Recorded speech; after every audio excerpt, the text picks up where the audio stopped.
How you doing? You won't know this song, but maybe some will.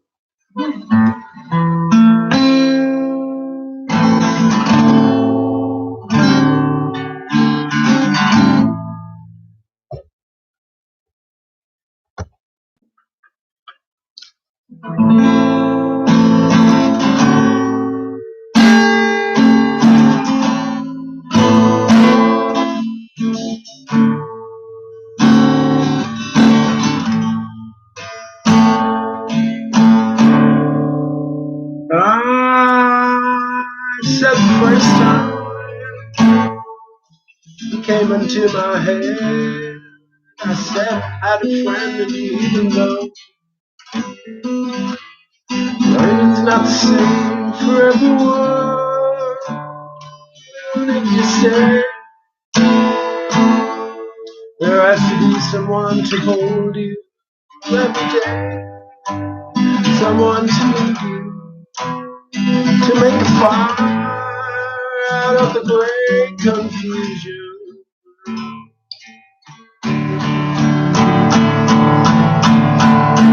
There's nothing on the radio.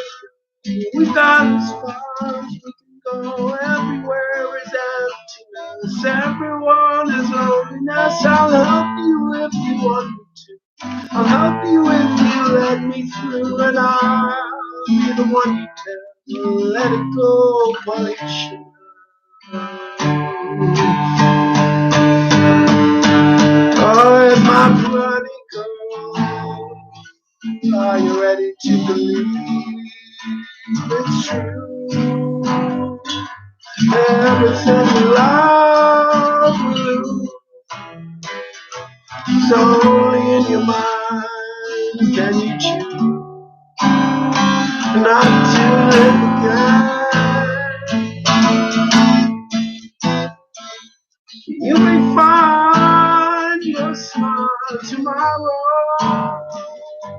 Remember what you for. It's not the dark temptations of your burning sorrow. Oh,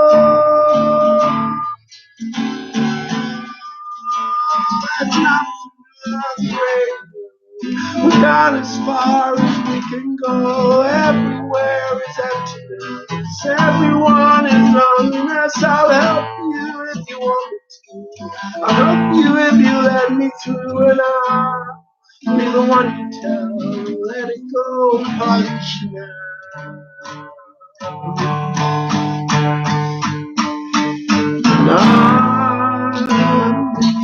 November the day. The lies, the hurt and the pain. Tonight we're standing on the edge. The hopeless tears the way I feel. And then can't break me down.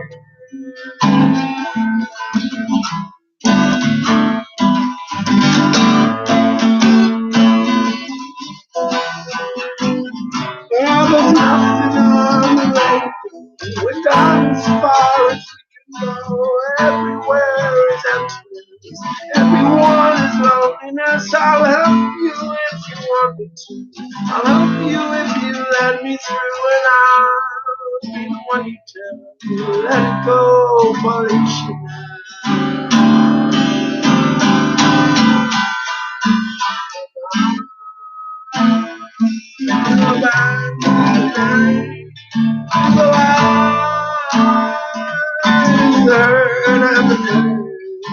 Tonight we're standing on the edge. The helpless tears the way I feel. Telephone can bring you near.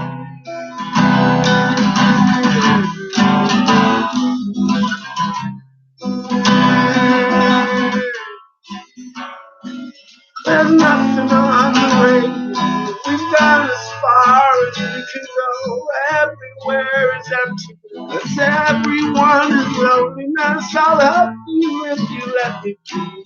I'll help you if you want me to. And I'll be the one you tell. let it go. Polichinelle, I'll be the one you tell. Let it go, Polichinelle, I'll be the one you tell. Let it go, Polichinelle, I'll be the one you tell. Let it go, Polichinelle.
Early one morning in the summertime, she was laying in bed, just wondering if you changed at all, if her hair was still red. Her folks, they said her life's together, sure was gonna be round. They never did like Mama's homemade dress, Papa's bank was too wide and big enough. She went on and on the road, the rain was cold behind. Seen a lot of women, but she never changed her mind. Sang left the road.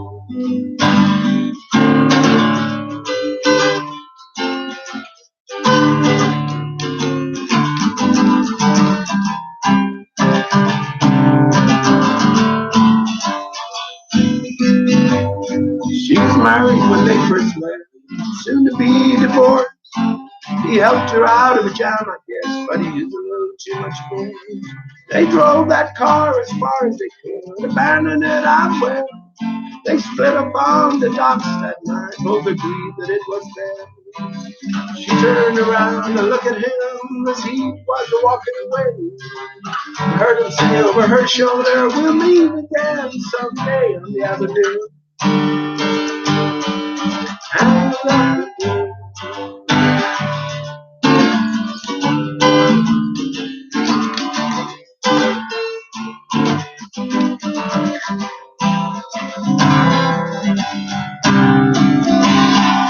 I had a job in the Great Road Bridge, working as a cook for a spell. I never did like it all that much. One day the access fell. So I drifted down to New Orleans, where I'm looking for to be employed. Working for a while on a fishing boat right outside California. All the while I was alone, the past closed behind.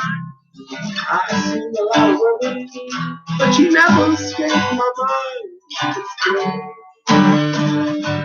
tangled up in blue.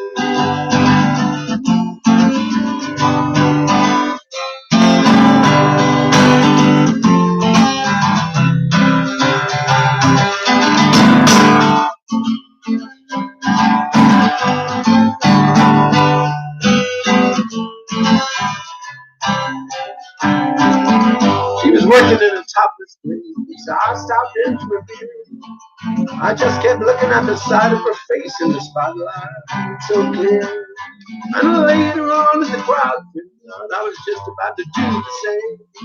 She was standing there in the back of my chair, said, Charlie, don't I know your name? Well, I'm on this something underneath my breath. She studied the lines of my face. I must admit I felt a little uneasy when she bent down to tie the laces of my shoe. Turn the left.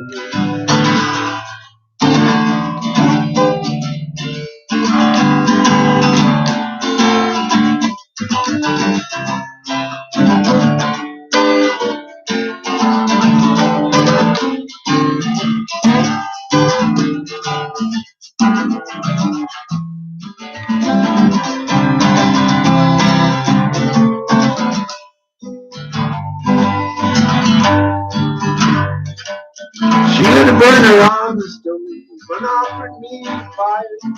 I thought she'd never say hello. She said, you look like sourdough. I opened up a paper for her. She handed it to me. It was written by an Italian poet from the 13th century. Every one of them words rang true and flowed like burning coal. They were pouring off of every page like it was written in my soul for me to you.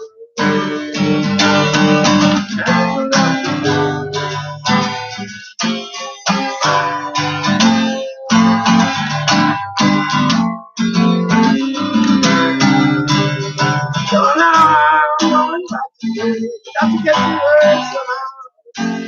All the people we used to know, they're an illusion to now.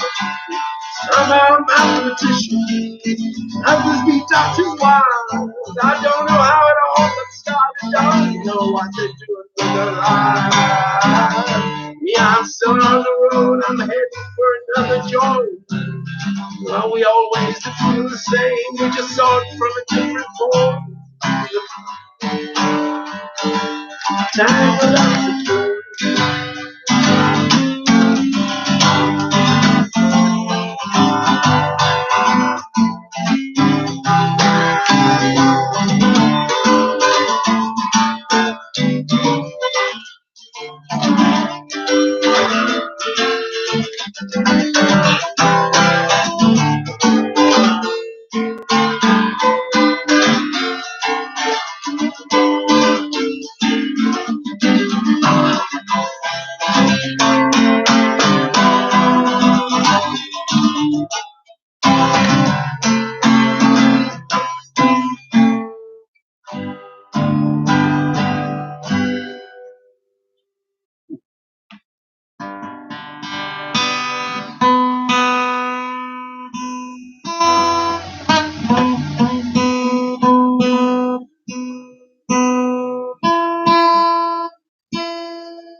I knew one of the strings was out of tune.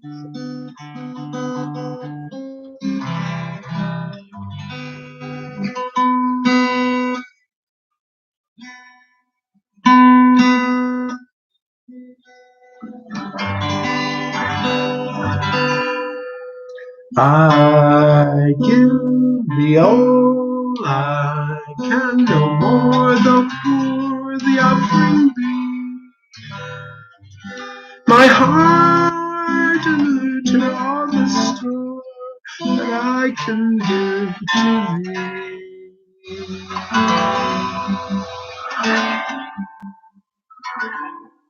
A lute whose gentle song reveals the soul of a full one,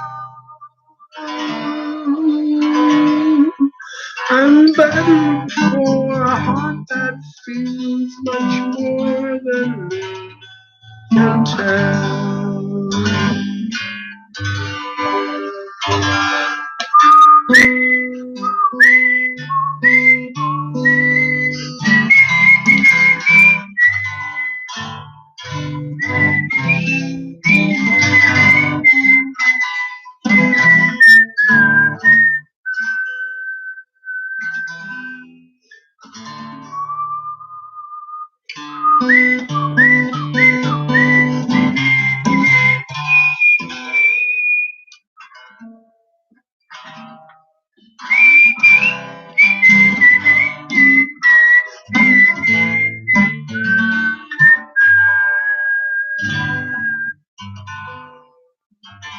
Though love and song may fail, alas, to keep life's clouds away, at least 'twill make the lighter past and give the next day.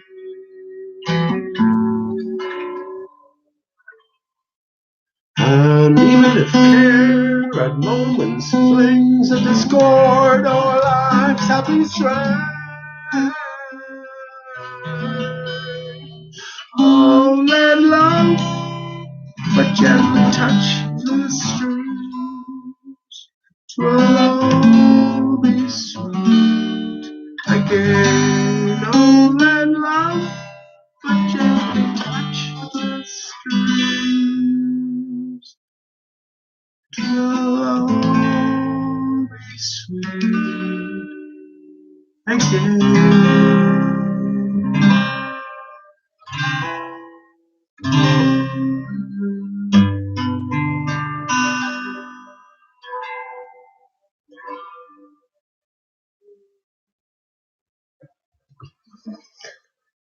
How you doing? Greetings, friends. I heard a resonance in my own head, if not anywhere else anyway. So my guitar, for the most part, is in tune with, well, my natural frequency, whatever that is, and the external natural frequency also. So yeah, how are you doing? Hope you're well. I said, come on, no preparation as usual, sing a few songs, have a little bit of a chat, and well, see what comes out of it. Yeah, definitely lots of interesting things could talk about. Let me just catch a drink as usual.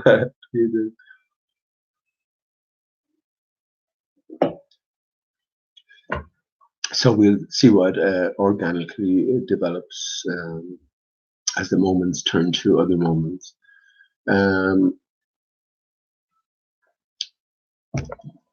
As I said, I generally don't speak before I sing at the start, but the opening song, Polichinelle, pretty guaranteed that none of you would have heard that before. So, as I always do, it's not my own song. It's a cover from a band called The Prayer Boat, and it's a fucking fantastic song. And they're one of those one album or two album band wonders, and then they exit stage left, and they're still sort of around here in bits and pieces. But the song itself is called Polichinelle. In case you don't know what a Polichinelle is, it's like one of those little puppets on a string, one of those Punch and Judy, more so Punch and Judy puppets that you wear around your hand. But the song itself is from the album The Prayer Boat, and excellent album if you haven't heard it. Most of you probably haven't heard it, whoever most of you are. But if you liked the version I tried to make of it there, you'll definitely love more so the original. And it's actually I can't think of his name now. I could bring it up on chat. The lead singer himself brings out just an acoustic original version of it. It's on YouTube. I could post it in chat. That's what I'll do. I'll post it in chat while I get the second song out of the way. It's just Bob Dylan, Tangle Up in Blue.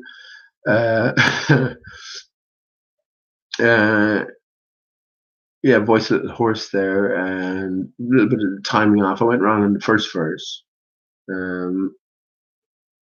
But otherwise, excellent song, right? And I like the last verse especially. Now I'm going back again. I got to get to her somehow. All the people we used to know, they're illusion to me now. Some are mathematicians, right? Some are carpenters' wives. Don't know how it all got started. I don't know what they're doing with their lives. With me, I'm still on the road. I'm heading for another joint. We always did feel the same. We just saw it from a different point of view. Tangle Up in Blue. Tangle Up in Blue. So remember, I mentioned the last time about the last verse of if you're listening to Steve, you'll remember subconsciously anyway, some of it, because definitely listen to it. But the last verse of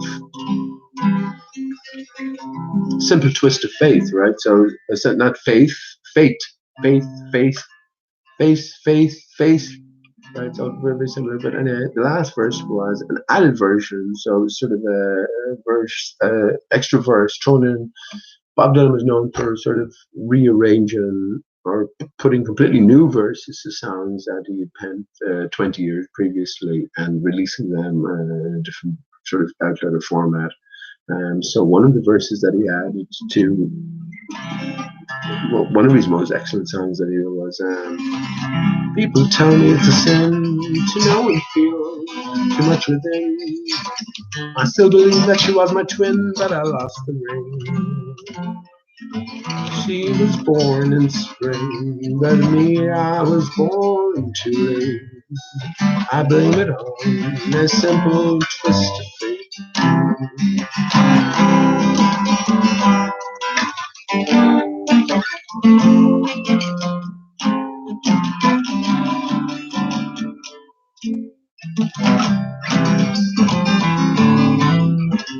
yeah. This point being, you're separated from your twin. So here we have in a Tangled Up in Blue, the last verse, which says, "I still believe." No, sorry, it says, but the whole twin theme, reunification theme at the end of the verse. But we always did feel the same. We just saw it from a different point of view, different point of view, different point of view. So once we understand this bifurcated situation we are in, and then all of these things can make more sense. Tangled Up in Blue as well. If we look at representations of Jesus, we have a blue and a red. When we bring the blue and the red together, we get the color purple, right? The color of royalty, the amalgamation, the two disparate parts or components. We have the blue light, blue shift, red shift, right? So we have this divide being stressed. Once again, we cannot afford to externalize. Well, you can if you want, do what you want, right? But if you enter this game, it's all about coming towards internalization, but not quite solely internalization. That would lead you into a mind-based existence or philosophy, right? We are in this human form, so we have to incorporate our material nature in this form into things as well. When we do that, but then we find a balance through the heart, and everything goes through the heart. I have some interesting thoughts too. Maybe I'll get a chance to develop them, but if I think about it, let's see how it goes. But yeah, Tangle Up in Blue is the second song. So getting back to the first song, Polichinelle, From the Prayer Boat. If you haven't heard it, type it into YouTube. I find that's what I was going to do myself here. Just before I got the Tangle Up in Blue lyrics out of the way, I'll type in the link itself, and I can post it in chat. How about that? And it'll be your pleasure to listen to it. That's all I can say. Especially with full band, right? And actually, hang on. It won't be a full band because I don't think you can find it outside of the album. Although, hang on, let me think there. Hang on.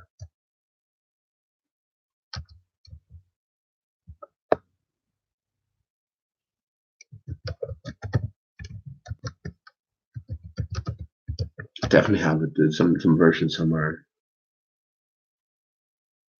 Oh, here we go. Yeah, that'll do. That'll do.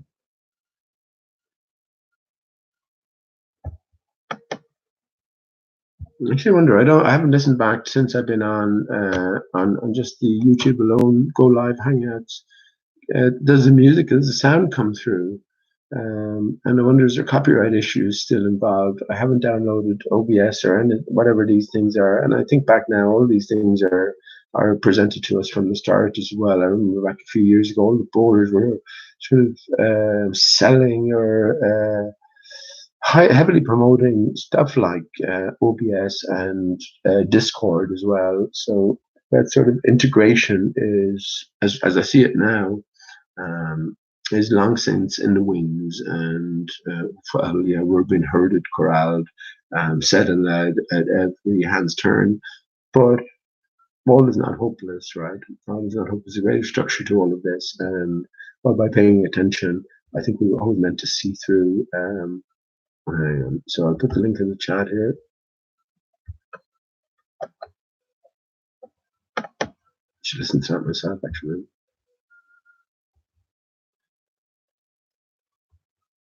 Okay, let me just bring up the chat.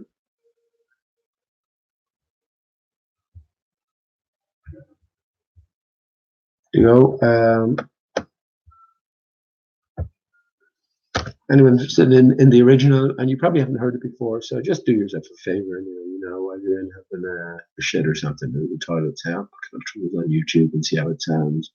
Yeah, you love it. It's excellent.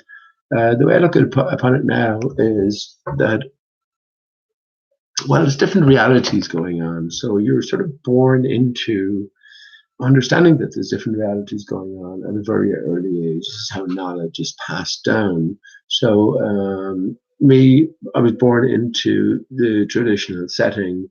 The church was all powerful.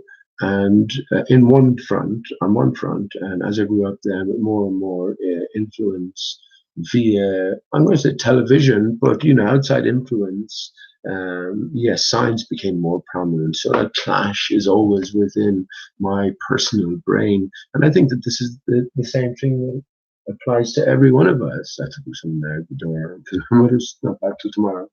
Um, this is sort of reflective all the way through as well, as I consider it now. The final battle to be had is the science versus religious battle, right? The religion has been, um, and purposefully so as well. A show here in Ireland, the sacrilegious called Father Ted, was allowed to be presented. The Life of Brian was banned and then released purposefully, right? A little pathway was created for the all incomers. So it was a sort of a cater for all foundation was set, a little downward sloping pathway for the water to run off into, right? So, yeah, when we consider that in the new sense, this takes us to completely different places for consideration. And well, at this point, anything I talk about, absolutely nothing to do with any baller antagonists. It's just gone well beyond that. I'd rather just dwell on the meagerest and minorest of points that I have to make and spend 5 hours talking about it than the most major point that any of them have to make at this stage because I've considered it all already, right? So I'm not going to, for the most part anyway, at this point in my pathway here, going to learn much. And it's not to say that you can't learn anything, and I've often said this many times, that lie is based on the truth. So, because there's this greater game now, at least in potential, anyway, at least in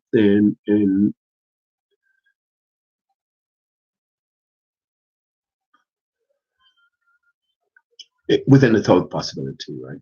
When we come to flat Earth, we understand beyond a certain point that hang on, I know something compared to the 99% of the population who believe wholeheartedly what they say, that they live in a spinning world. So I know more than them. So that puts me in some sort of position. But I know fuck all. Then do I know about the true nature of reality?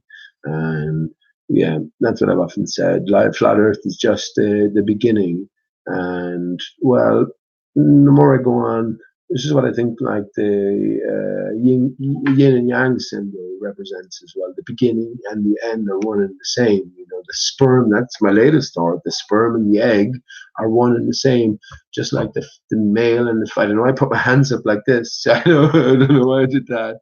But the male and the female, and maybe to represent the ovaries, if I was going to talk about the female first, so you have the ovaries on both sides. I've never seen this. Maybe ovaries don't exist. I don't know. I've never seen them with my own eyes.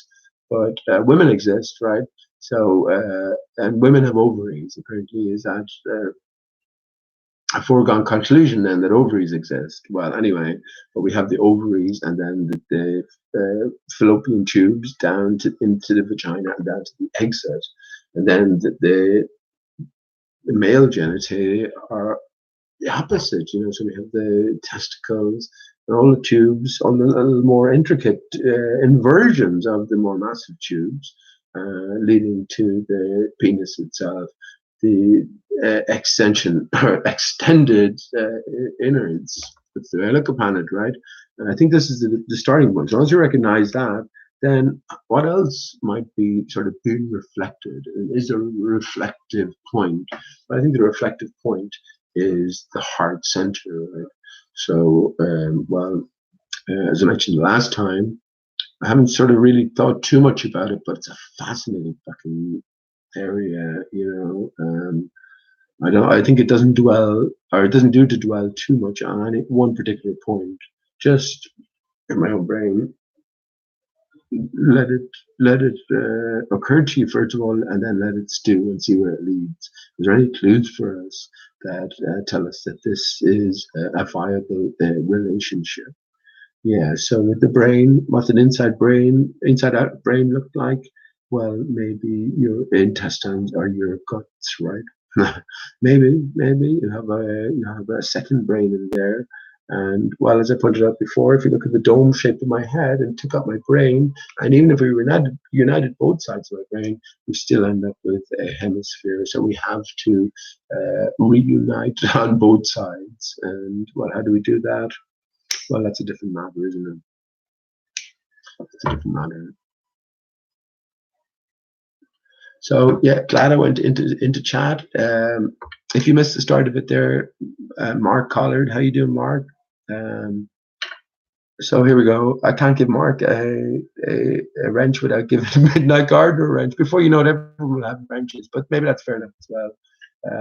I think the one thing I don't like about wrenches, apparently, that whoever has a wrench can go in and sort of manipulate or block comments that come through or possibly come through in the main chat, and that's not the purpose of it at all. But since Mark has a wrench there, I'll dish out a few more wrenches. Of course, look, Spanish Chicken, how you doing, bud? Just on for it was a Sunday night here, but I reckon it's Tuesday night because they started counting from the wrong day, right? They started counting at a Thursday, and it was actually Monday afternoon. That's what I reckon myself. So I don't know what your thoughts on that are, but I've worked it back mathematically in my own brain, and it's a logical necessity to slip up by 3 days, and that's taken into account true knowledge that Jesus was born 4 years before Jesus was born, 4 BC. So yeah, something to consider, right? Spanish Chicken, how you doing? All right, man. Listen, my mother is away Spanish Chicken, so I definitely have to do that for you, bud. I hope you're having well, an easy time of it. So when I do sing it, it'll bring back the good memories, not so much the sad memories, but the sad memories, that poignant sort of tint to everything is what makes music what it is, right? We're here to make our own music, and yeah, I'll do that very shortly. I won't forget that. Fields of Athenry for Spanish Chicken and his my dearly departed friend, I guess. I can't share the link or anything with anybody here. I don't think I have to get some sort of external. So this is just YouTube seems to be a facilitator, and I have to get some external program going. So that's what YouTube or Google was, Google Hangouts, and I haven't a clue about these things in general. So as I said, yeah, maybe next time you see me after tonight, it will be with OBS or similar. In even OBS itself is very interesting, right? And I've been talking about Job, 9/11 being an inside job. We all need to go back and reread the book of Job, right? We all look forward to a blow Job, and we all don't look forward then to going back to our Job Monday to Friday. These words, these sounds are put front and center in our reality for a very certain and specific reason. We just got to find out why. Um,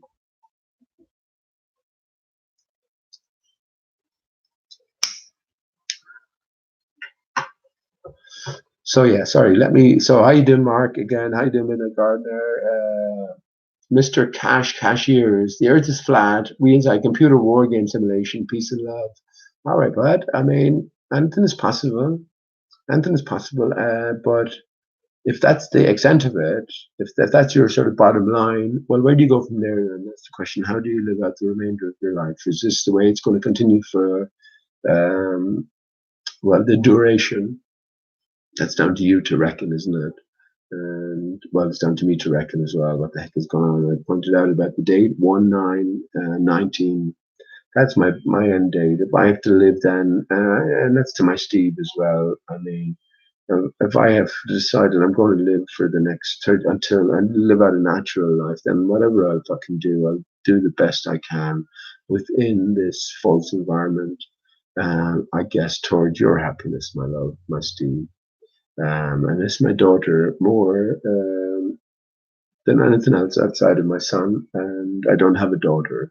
Maybe something like that will develop as well. But yeah, 1/9/19. I always thought, for the longest of times anyway, that everything is pre-written, pre-scripted, script you are. So all the dates have been set very specifically because every number, every letter has a special significance when it's applied to the greater thing it was derived from, right? It was derived from. So we derive from a unified state, and we have ventured into division. So we have one is a component of the material world. Zero represents a no beginning or no ending. So we are the zero who have ventured into the one. This is where theta comes into play, and pi as well, the ratio between the diameter and the circle, 3.14 to 1. 3.14 gives us 42. Backwards is 24, which is 888. Excuse me, the number of Jesus. I talked about the material center. Now, the immaterial center, the hard bridge between the immaterial and the material, which is the lower center, right? So we have this trinity in one, and yeah.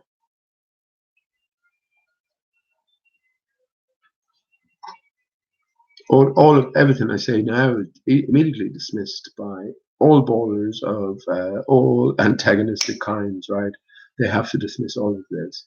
We live in a heliocentric, a material-only universe, and all of your talk here just announced a whole hill of mumbo jumbo. That's fine. You might be offended. It's a process you go through. Oh, why? How come people won't listen to what I have to say the same way I listen to what they have to say? And how come they won't treat my utterings with some level of respect, the way I would do the same for them? In other words, if I heard some fucking vastly way out theory coming from someone who was looking me in the eye and saying it with some due sort of apparent sincerity, the least I will do is go, well, man, that's fucking interesting. I have to consider that, I mean, I appreciate that you might be considering this for a long time. And that's all I can say. This is new to my door, my mental door.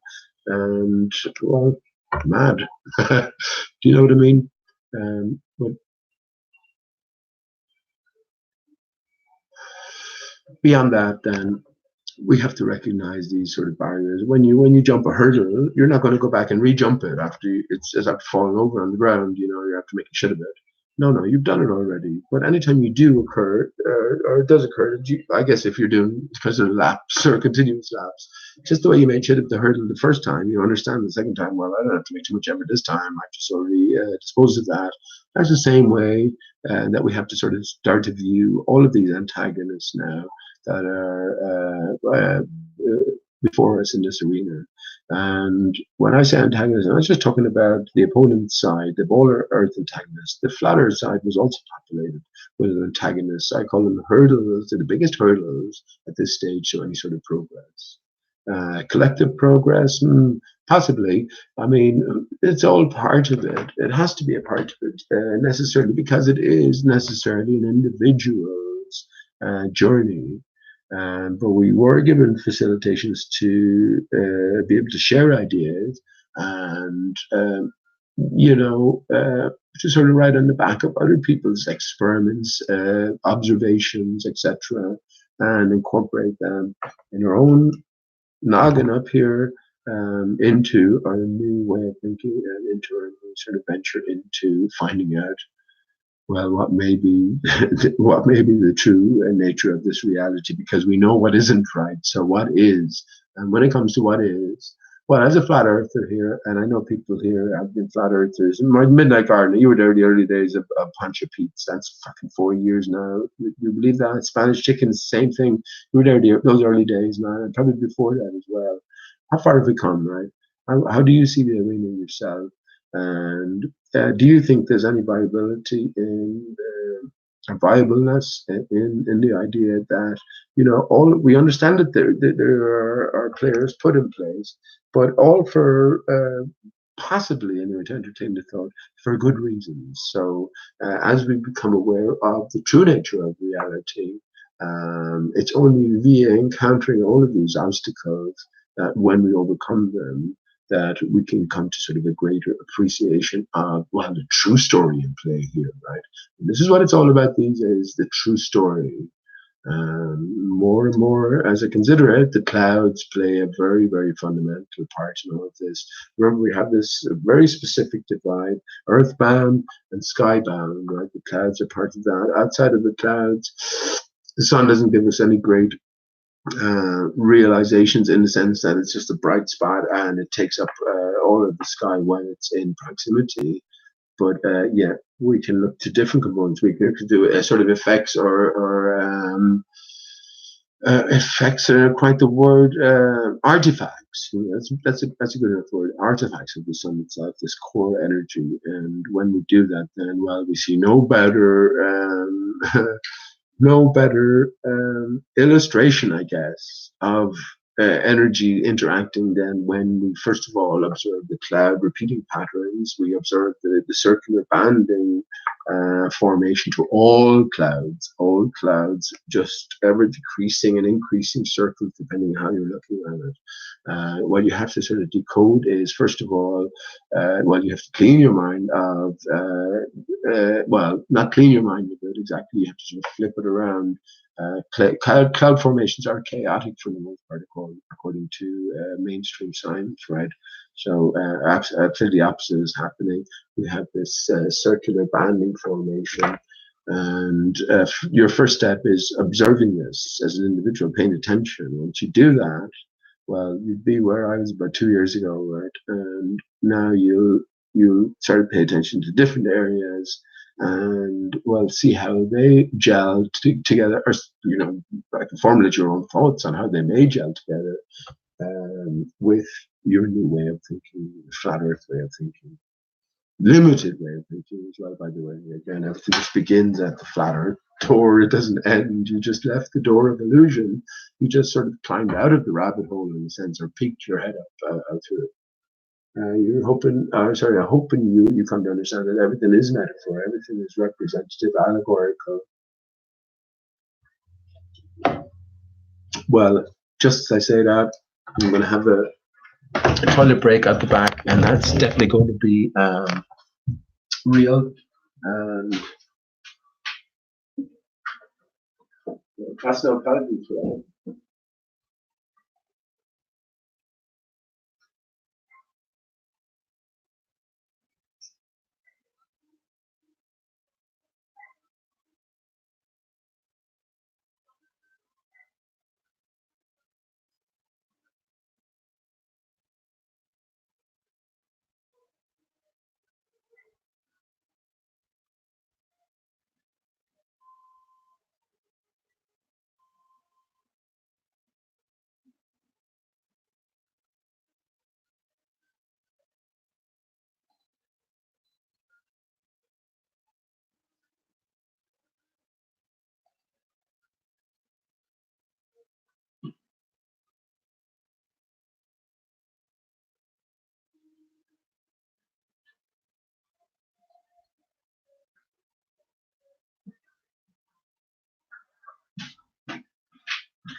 Right.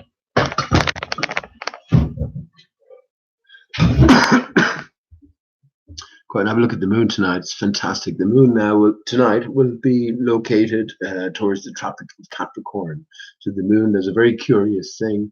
It moves from the Tropic of Capricorn, Tropic of Cancer, back again on a monthly basis, where it takes the sun a whole year to do the same trip. So there's something, well, without getting into too much detail, as I said, it's all got to do with the contour of the barrier. Understanding that the moon is a reflection of the sun, and we are dealing with a mirror-like watery screen, invisible screen. We live in a broken system since Aristarchus was decapitated. But just after looking at the moon there, reminded me of a thought I had before as to what might be happening as the moon unfolds. So I was thinking there, as I mentioned last time, there is a mirror line within the moon, and I already knew about this, but how is that mirror line exactly defined? This is where I'm sort of inspired now to look at the yin and yang symbol again. And as I even think about it before looking at it, it starts to make more and more sense, and especially as it's combined with the sort of the human significance, right? The earthly significance. That is the male and the female components, united yet divided, right? If you look at the yin and yang, and it's all about dimensionalizing things. If you look at the yin and yang symbol in a certain way, three-dimensional way, you can look, you can see the spiral pattern, the ever increasing spiraling pattern coming towards you with the hole in both, right? So you're just actually seeing through. There's a missing part in both, and well, oh man, yeah, shit. Now that I think of that, if you think about the heliocentric system model in real time, not in real time, and represented in real time as what the sun does, and we have all the spiraling patterns, the movement of the planets, the Earth, the moons, etc. Yeah, this is a good visualization for me anyway as to what the yin and yang represents, but it's not. Yeah, well, not as presented. You can't be told the truth, right? The truth you have to glean, and ultimately, well, I guess I'm guessing more and more, and this is the purpose of life, right? This is the purpose of it all. So, yeah. Anyway, yeah, I was just saying that people have been here 5, 6 years at this stage, and well, how far have we come? That's a question for the individual, and only well, your individual motivations. Let me say hello to Manny Pinocchio. How you doing, Manny? Little wrench there for you, Manny. I mean, you give well, I won't give everyone wrenches, but I'd certainly give some people wrenches without hesitation, knowing that they don't want to fucking use them anyway in the first place, only if you have messers around, and lots of messers. I'll say especially hello to Flat Accord Music. How you doing, my friend?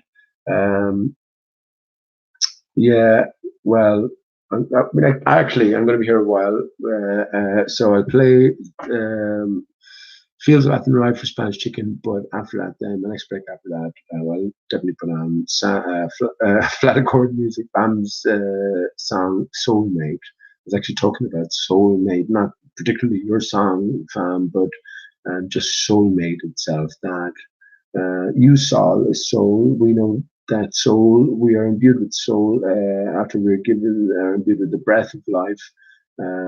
Breath, right? Earth is inside be earth, breath, the basic things. And we can do without food, we can do without sex, you can do without liquids for a certain amount of time. Well, how long will you last without air, right? So the very basic, the very primary, sort of fundamental, external aspect we need to cling to life, right? But breath is breath, or be earth, or be heart, right? All the simple words, all the basic words, turn out to be not so simple after all. But well, yeah. Yeah, soul, you Saul. In my picture, Saul came into existence. The Son, Jesus' divided state, came into existence to decapitate the tree of life. This is what we remember at Christmas time when we get the decapitated tree. We place it on the X, right? Christ, X, Mass, Christ, Mass, X, S. S representing the divided state. So we get a 0, we divide it in 2, we twist it, we get an 8, right? If we divide an 8 in 2, we get an S and a backwards S, right? Divided to the heart. So it's all about, reconnection. And once we master, I guess in a sense, this is my thoughts, and once we master the internal reconnection, then that's sort of half the puzzle fitted. Now we have to recognize the connection between the internal, the Jesus within, the Son within, the soul within, and the external, the earth without, earth, heart, ether. So we are the world. What the fuck are we, man? What are we? What are we? One thing I'm thinking more and more, we would not be set a challenge that we wouldn't be able to come through. And even if we can't come through it, when we come out of it, we'll sort of like the most hyper intense video game you ever immersed yourself into. It'll be that sort of experience. That's my best way of thinking about it. Really. So yeah, I'll try to play that. Fan. David Berman. I don't think I've ever heard of him. I've listened to a couple of those songs. I can't even think of it now. Northern Skies. What was his name? I only listened to it a couple of times, but I know he was a pretty renowned icon way back in his day. What the fuck is that now? I'm sorry about that, fan. And I know you were asking me to look at your music as well. The last couple of your efforts a few months ago. I'm sorry about that, fan. I'm desperate, honestly. Please don't take any personal offense to that. Northern Skies. Who is that? In YouTube. Nick, not Nick. Northern.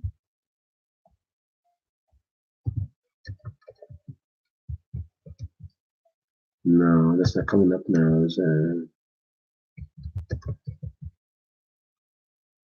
No, I'm not going to find it now. Nick something. It's one of those things. I don't listen to music too much anymore, so definitely one of those artists. Never heard it before, but you could easily imagine yourself getting sort of immersed in again. And well, as I talked about these separate sort of realities, I do believe that lots of these clue givers are from an early age led into the true nature of what might be going on, and then they just accept it as a normality, right? Part of the natural reality, which is a far cry from our natural reality, which is all metaphor.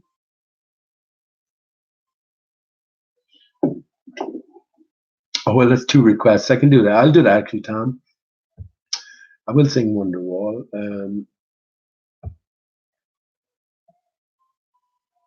Before I do that, though, let me sing.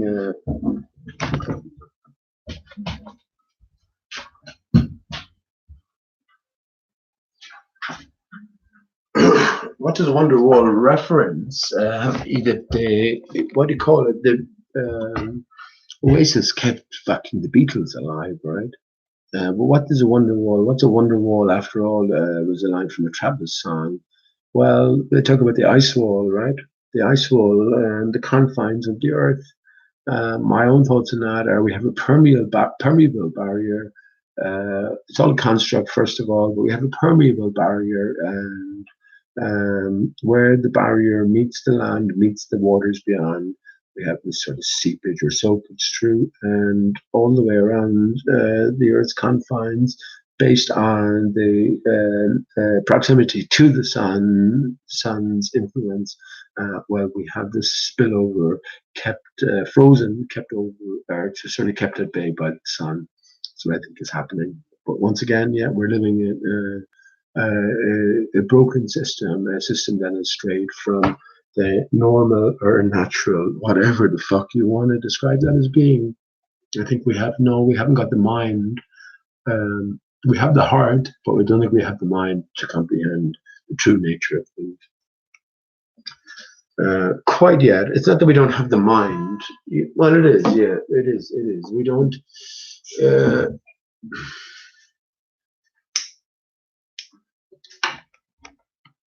I guess we don't have knowledge of ourselves as well, who we are within this greater picture or construct. And this is what we're all becoming aware of, slowly but surely. And well, it's the way it's written. Oh, that's strong. Smoke a bit of weed as well.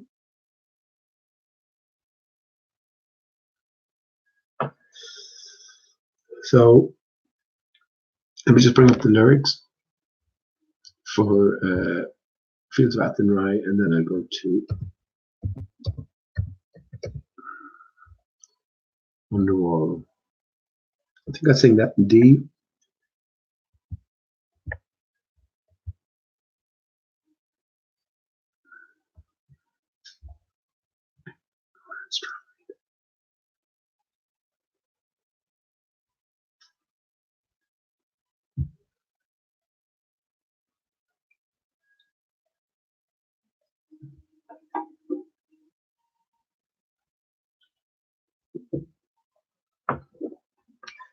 Okay.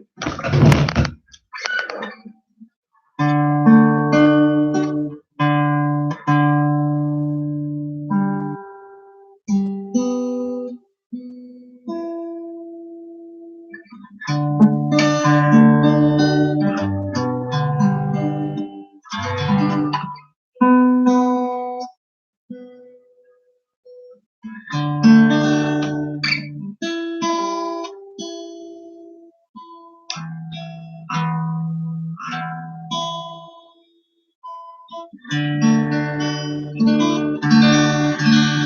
that'll have to do in tuning wise. Otherwise, I just get more finicky.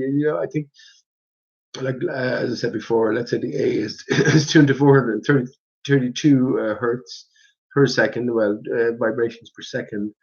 I might get it close enough via YouTube tuning here to maybe 431 or something, or 430. And then just as I'm pissing with it, you're just constantly getting 430.2, 0.28, all the way. So you keep sort of gradually and finally tuning it until you get lost in an opposing infinity, a flipped infinity, right? So you can have the numbers increasing as you count towards infinity when it's above the line, but when it's 1 over that increasing number sequence, well, then it gets to the other side of zero. All right. Okay, we'll settle on that. Spanish chicken. So, well, this is for your friend Bud.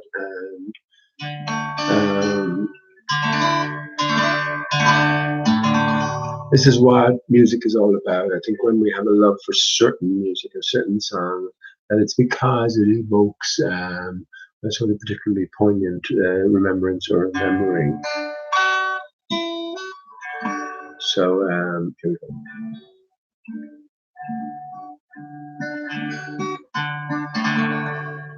By a lonely prison wall, I heard a young girl calling.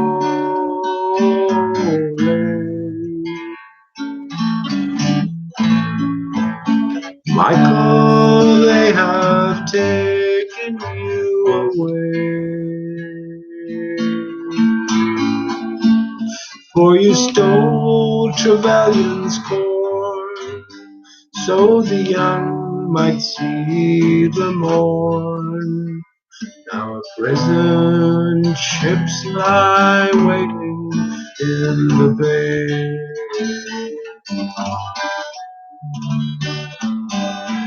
Low lie the fields of Athenry, where once we watched the smoke-free birds fly.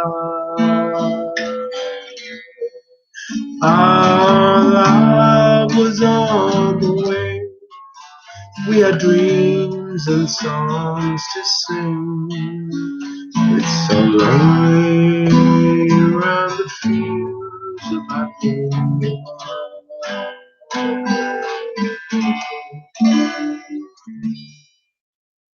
By a lonely prison wall, I heard a young man calling.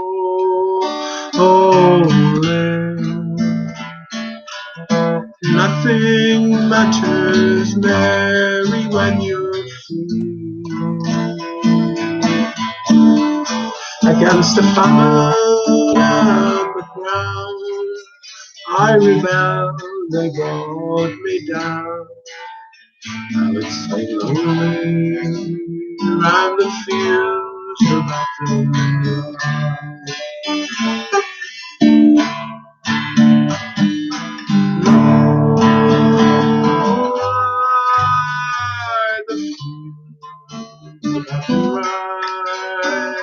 Where once we watched the smoke-free birds fly.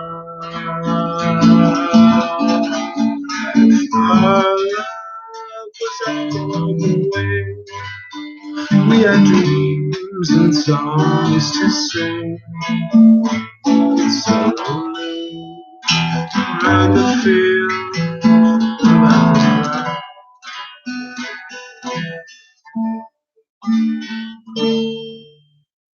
By a lonely harbor wall, she watched the last star fall. the prison ship sailed out against the sky.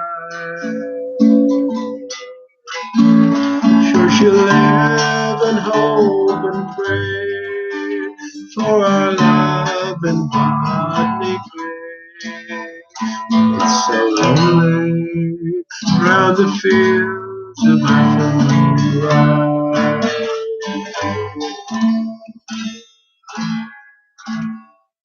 Oh, lie the fields of Athenry, where once we watched the snow-free bird fly. Our love was on the wing. We had dreams and songs to sing. It's so lonely round the field of Athenry. It's so lonely round the field of Athenry.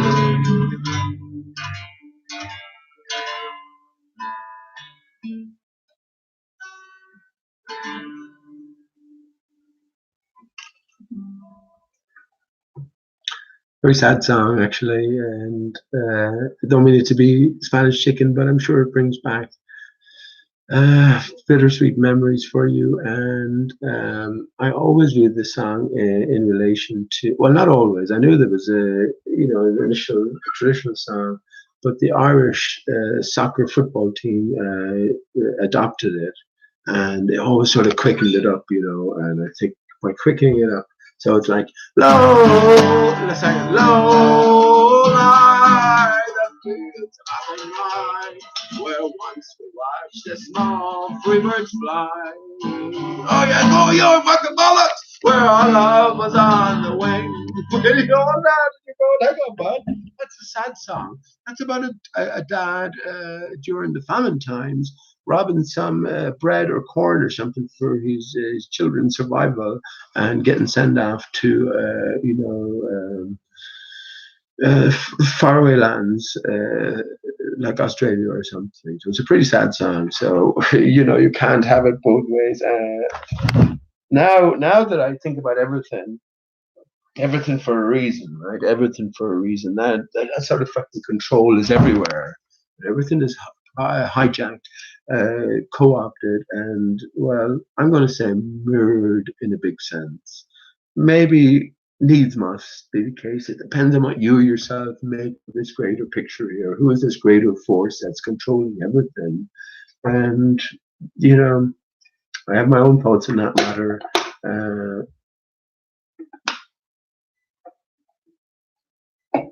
And I'm pretty certain that our thoughts won't coincide. Well, I'm pretty certain that's the case for every one of us here, right? But yeah, a different force at play. But we're reminded it's these sort of tender moments and these tender songs. Fuck it, it's all a fucking illusion as well. When I think about the famine, now my conclusion on the Irish famine was that no way could there have been 8 million people living way back when, and there wasn't a mass famine, a mass starvation. What it was a drive to build America, and this is where people were forcefully encouraged, I think, to take the ships. Probably the fare was paid, and a new life was promised in America. And times were hard here at home, and that's what happened. So the millions and millions dying of starvation. That's just more fabricated history. So this story is probably in part related to that. These are the biggest. Remember.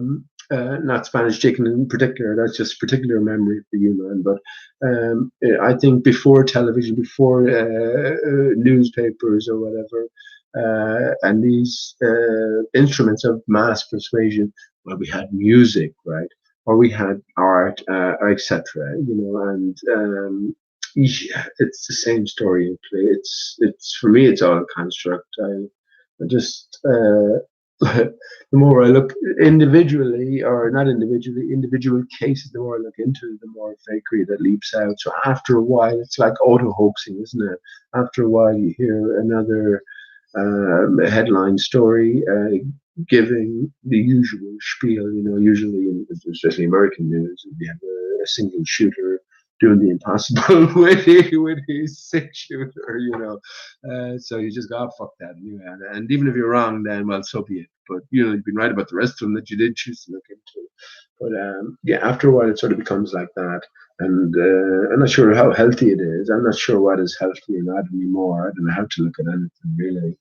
Um, but yeah, I think we're always meant to come to this point and we'll come hell or high water. So what you make of it as the individual, well, it's purely down to you, isn't it? But that we have this ability to share thoughts collectively, once again, been given to us. And it couldn't have been any other way, I guess. Well, I would say pay attention to the simple things. And, well,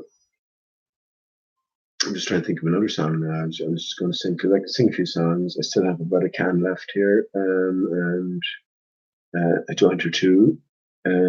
So that should be okay. So I think when the next song is going to move on to Wonderwall is on its way.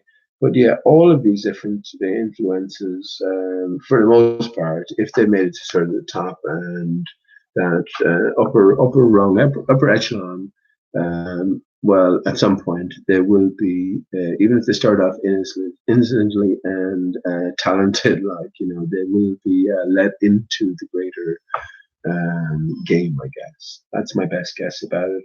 That's all I can do is guess. I haven't delved deeply into anything, any organization, any individual in particular. I have no affiliations with anyone, so that's the only point I'm coming from. But that I do know that there's a sort of concerted allegiance internationally, protecting the greater truth. That's without doubt at this stage. It goes from your local paper. I did an interview with the local journalist. I threw out a load of stuff to him, but I knew nothing would get published, right? But fair play to him in one sense. He listened and he was sort of definitely interested individual, but he's controlled by his editor as well. That funding comes from elsewhere, central funding, and the script, the narrative is set, and well, you have to follow within the confines, within the restrictions. And if you don't, well, then you're just an individual, and you have to go elsewhere. And well, continue along your own path. Anyway, journalists have been more of a hindrance, what do you reckon, to truth than anybody else as a collective. I go in. I tell you this for nothing, right? I absolutely tell you this for nothing. I could go into now if everything was above board, everything worked as it did as it said on the tin. I could go into the local journalist now, the national, international journalist, and have about 10 stories that would be earth shattering. Literally, honestly. When I say Will Smith is Barack Obama, I know that that's the case, right? You don't believe me? That's fine. How much study have you done in that? How much considering have you done? I said we were always meant to find it out. So that alone is sort of would be earth shattering, but that's only a minor one of the things that I could go in with. Like, but yeah, that's not the way it works. And well, I guess the question is the $64,000 question is why is that not the way it works? So we have to at this stage in the game. I guess come to terms with that. We can see a unified sort of collective resistance. So what is their motivation? That's what we have to disclaim and garner ourselves. And yeah, as I say, and someone asked me tonight, Cliff Silton 2 member Cliff Overby, known as Schrodinger's cat, asked me tonight on Jose Gonzalez's channel, was it true? Is that what I said? And I said, yes, it's true. I was on air saying that, and I stand by it and said the exact same thing. If I'm the judge, if I'm God of everything, and all is as it appears, right? These antagonist role players are enemies of mankind. That's all there is to it. They're continuously protecting lives. And well, we know that there's real hurt and pain and anguish, etc., in this earth. So which side are they on? You can only put them on one side. And if you're against your fellow man, well, what punishment is just enough then? If I was against my fellow man, I would eke out my own punishment, hanging, hanging. That's what you can do. That's all. That's all. Knowingly, I'm talking about. Now, unknowingly, that's a different matter. But knowingly, yeah, these characters know what they're doing. They're again a collective force, and they stand by one another. So they all have to be collectively in the know. What does that mean? That's down to you. I reckon, as a very basic, they know about the 9/11 hoax. They have to know about it because if they're defending a lie and they're trained or they're instructed to act with horror when someone mentions the possibility of, let's say, a 9/11 conspiracy or I don't know, going beyond that, 9/11 complete media and victim fakery. That's a shocking thing to say, even in this age, isn't it? You should be ashamed of yourself if you find that shocking now. You're in my chat anyway. You shouldn't be here. Go on, hands up. If you don't find what I said there, 9/11 being a complete media and victim hoax in chat, put one. If you do find it offensive and shocking, there'll be no repercussions for me anyway. Put zero in. And all I would say is, even before you do that, 1 and 0, whatever the binary system, right? The one, well, which came first, right? Which came first? But well, there we have the duality, the bifurcation, right? One divided into the other. Um, yeah, I don't like this type 1 for this or type 2 for that. But yeah, if you type 0 there, there'll be no repercussions. But you definitely don't belong here then, because anything I have to talk about is built on, long since built on that understanding. So yeah, anyway, Fields of Athenry, Spanish Chicken. Hope you enjoyed it, bud. Honestly, from my heart, I love my fellow man, and I'd like to think the best of all things anyway. Um, and well, yeah, we're here to make our own music, and it's through music that some of the more undescribable loveliness is transferred. That's what I think. And well, even if you're well on in years, coming to this new sort of realization, it's never too late to do anything new. Or a couple of things. If you don't play an instrument, play an instrument. Just pick an instrument and just give it a couple of hours a week, even if you want. And you want to get it in 2, 3, 5 years, whatever. Well, another thing, if you can't swim, learn how to swim.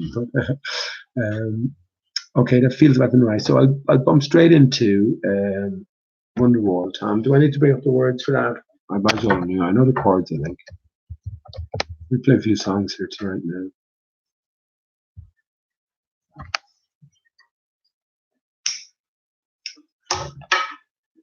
But the Beatles with a big connection, or sorry, the Gallaghers from Oasis, big connection to the Beatles. Everything goes back to the Beatles in one form or another. And well, what can I say about that? The more I find out, the more I see that. First, I don't want to say I'm right, but I see the same. It's the same story. It's the dodo, and how the dodo came about. The duality, right? The dodo, the changing face of the earth, and also the divided state of us. Yeah. And this is the story that's told throughout our history, or inverted commas history, and well, fabricated bands like the Beatles are put in place to be a part of this grander theatre. It's fantastical, isn't it? Fairyland sort of stuff, but as I talked about last time, definitely would have helped if I had the facilities to share my screen and put a few visuals alongside what I was talking about. That's for a video, right? That's for a 5-minute video somewhere. But yeah, all of those connections are well made, and no idea of Aristarchus at the time. Absolutely no idea of Aristarchus at the time. You can go back to, actually, I would advise to go back to the very start, because that's why I did it. Actually, now, fucking the dodo, the genesis of it all, right? That's probably why I decided to set up my own channel. So whatever date is on that, I'm thinking it's about 2.5 years ago now, if I'm not mistaken. The reason that came about in the first place was recognizing the significance of the dodo bird. the significance of the non-existent dodo bird, and I took it from there. So pretty much early doors, I started reading Alice in Wonderland, Alice through Last. But even after realizing the significance of the dodo, I had no idea about Aristarchus or anything like that. What wrote the dodo about? So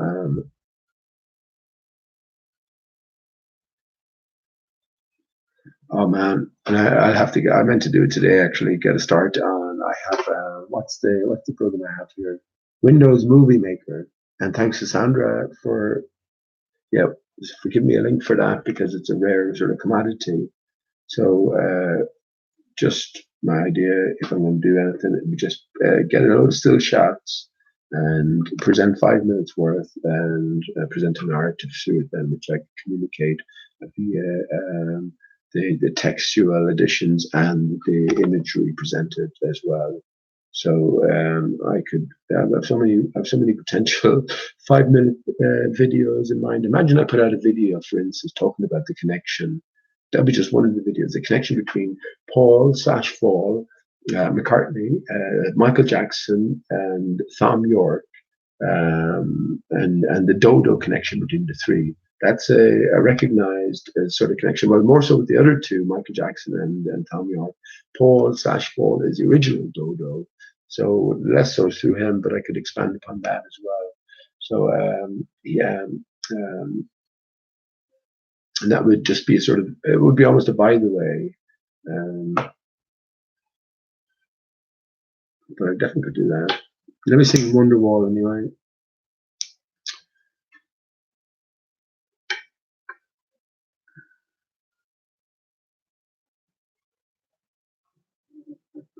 See if anything occurs as well, Tom, because it's one of those songs that you sort of sing along. Or with my guitar here, you might sing it, but you don't pay attention to the words. And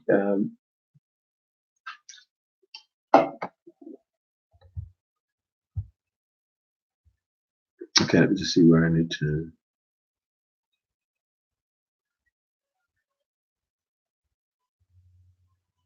Okay, I think I have it from here.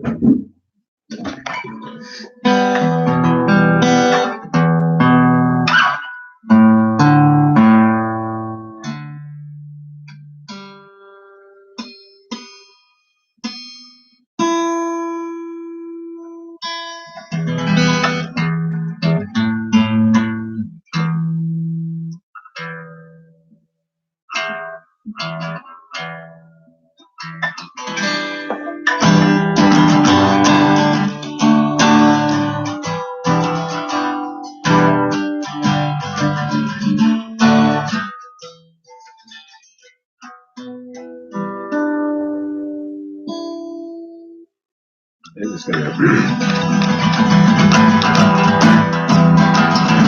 Today was gonna be this day, but they're gonna throw it back to you. By now, you should have somehow realized what you're not to do. I don't believe that anybody feels the way I do about you now. Backbeat, the weather's on the street, but the fire in your heart is out. I'm sure you heard it all before, but you never really had a doubt. I don't believe that anybody feels the way I do about you now.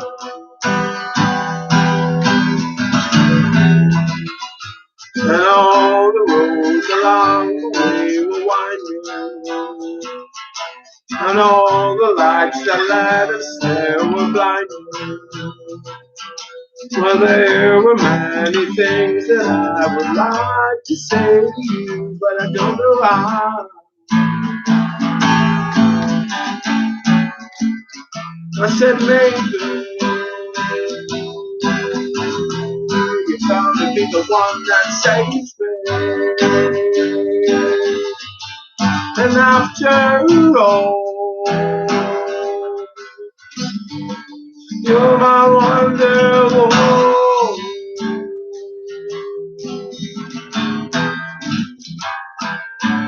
Today was gonna be the day, but they never throw it back to you. By now you should have somehow realized what you're not to do. I don't believe that anybody feels the way I do about you now. And all the roads that lead the way were winding, and all the lights that light the way are blinding. Well, there are many things that I would like to say, but I don't know how. I said, baby, you're gonna be the one that saves me. And after all, you're my wonderwall. Oh, I said, baby, you're bound to be the one that saves me. And after all, you're my wonderwall.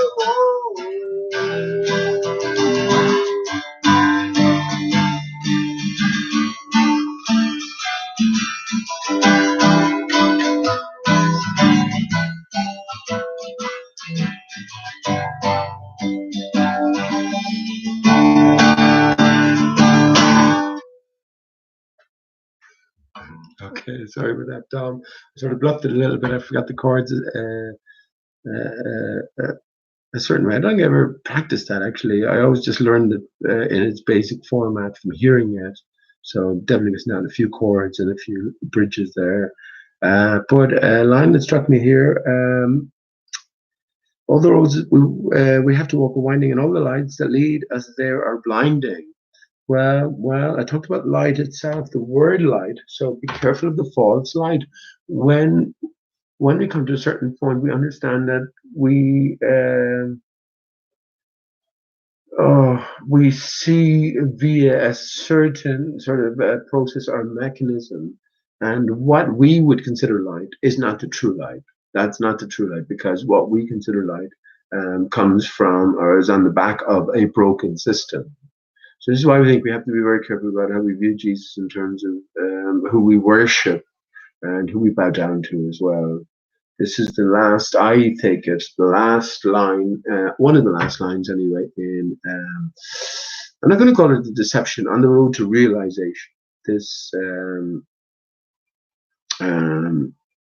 externalization. When we come to flat earth, the Bible literalists are waiting at the door. Look, our book told you. They don't question though, but hang on, what if your book was written, not when they said it was written, which there's plenty of evidence to say that, things are not as it seemed. What if it was written back when, and whoever was writing it is the same hand in play who is intertwined with the whole construct itself. No, we don't hear that at all. Jesus must be a literal man. Moses must be a literal time. He wrote the book of Genesis.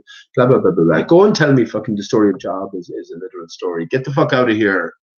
What do you think we are, fools? What do you think we are, fucking collective dodos? Get the fuck out of here. My guitar sounds slightly out of tune now. From the next song, I will tune my guitar as it should be tuned.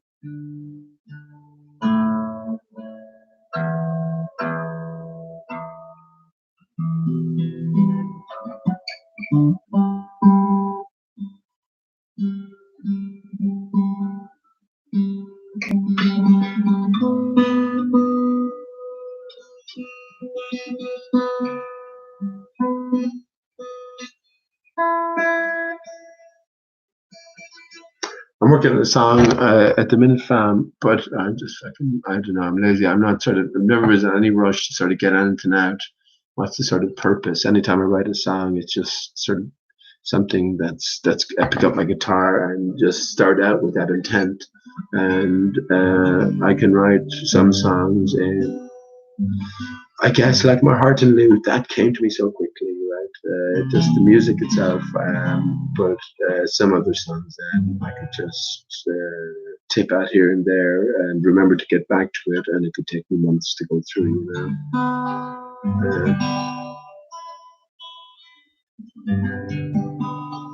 That sounds better now. That sounds better. There's a sort of a quietness as well, a stillness to the night. That's why the Jew settles, the great agitator, is after going away. In one sense, the sun is to be feared. That's what I think. But getting back to, we will be tempted, I'm going to say, as opposed to deceived until the end. And well, the final hurdle is to recognize this. Uh, Well, what are you going to say? This greater game, right? There's no greater game changer than coming to flat Earth. So we need to look at everything presented to us in a different light. And this is where the Bible, literalists, in my own reckoning anyway, in my own estimation, let themselves down. They make it too obvious. They carry over whole cloth everything that was a truth already to them before the cloth was even devised, right? Um, So we were always meant to realize this, as far as I'm concerned. All I can do is point out, as I see it, the deception. I can't say anything about the characters involved themselves. I did ask someone earlier on, um, would you play your part, a deceptive part, for the greater good if we were led into certain secrets? The person themselves said no, but I think that we can all imagine a certain circumstances, a certain circumstance where we might exactly do that. And I bear all of these possibilities in mind, but all I can do in terms of what I have to say here, who gives a fuck what I have to say, right? Who's listening now? Who gives a fuck? It's not, but I'll still say what I have to say anyway. Um, but it's only the fucking greatest. It's only the greatest platform, greatest stage there is, right? That's all. Some of the stuff we're talking about here is beyond the beyond. It's crazy stuff. Honest to God, it's crazy stuff. I was just talking about the idea of flat Earth, or people considering flat Earth to be a viable sort of reality. No, I'm talking about beyond that. I'm talking about way beyond that. In one sense, flat Earth is just the beginning. So, well, what else is there for us as individuals to find out? I can't answer for anybody, right? I can't do that. I think that I have, as I said, 1/9/19. But what does that leave me? Actually, now I look at it, it's 11/8/19 and 11:51 as well. So maybe I should set myself a task. That wouldn't be too hard for me to do, actually. Set myself a task of within the next, what's that, 21 days almost, XXS 777, 21 days, just put down in video form 5-minute short videos, series of captions, appropriate text, maybe incorporating some of my original music as well, and just get what I have to say across, and then call it a day. Then whatever comes afterwards, well, yeah.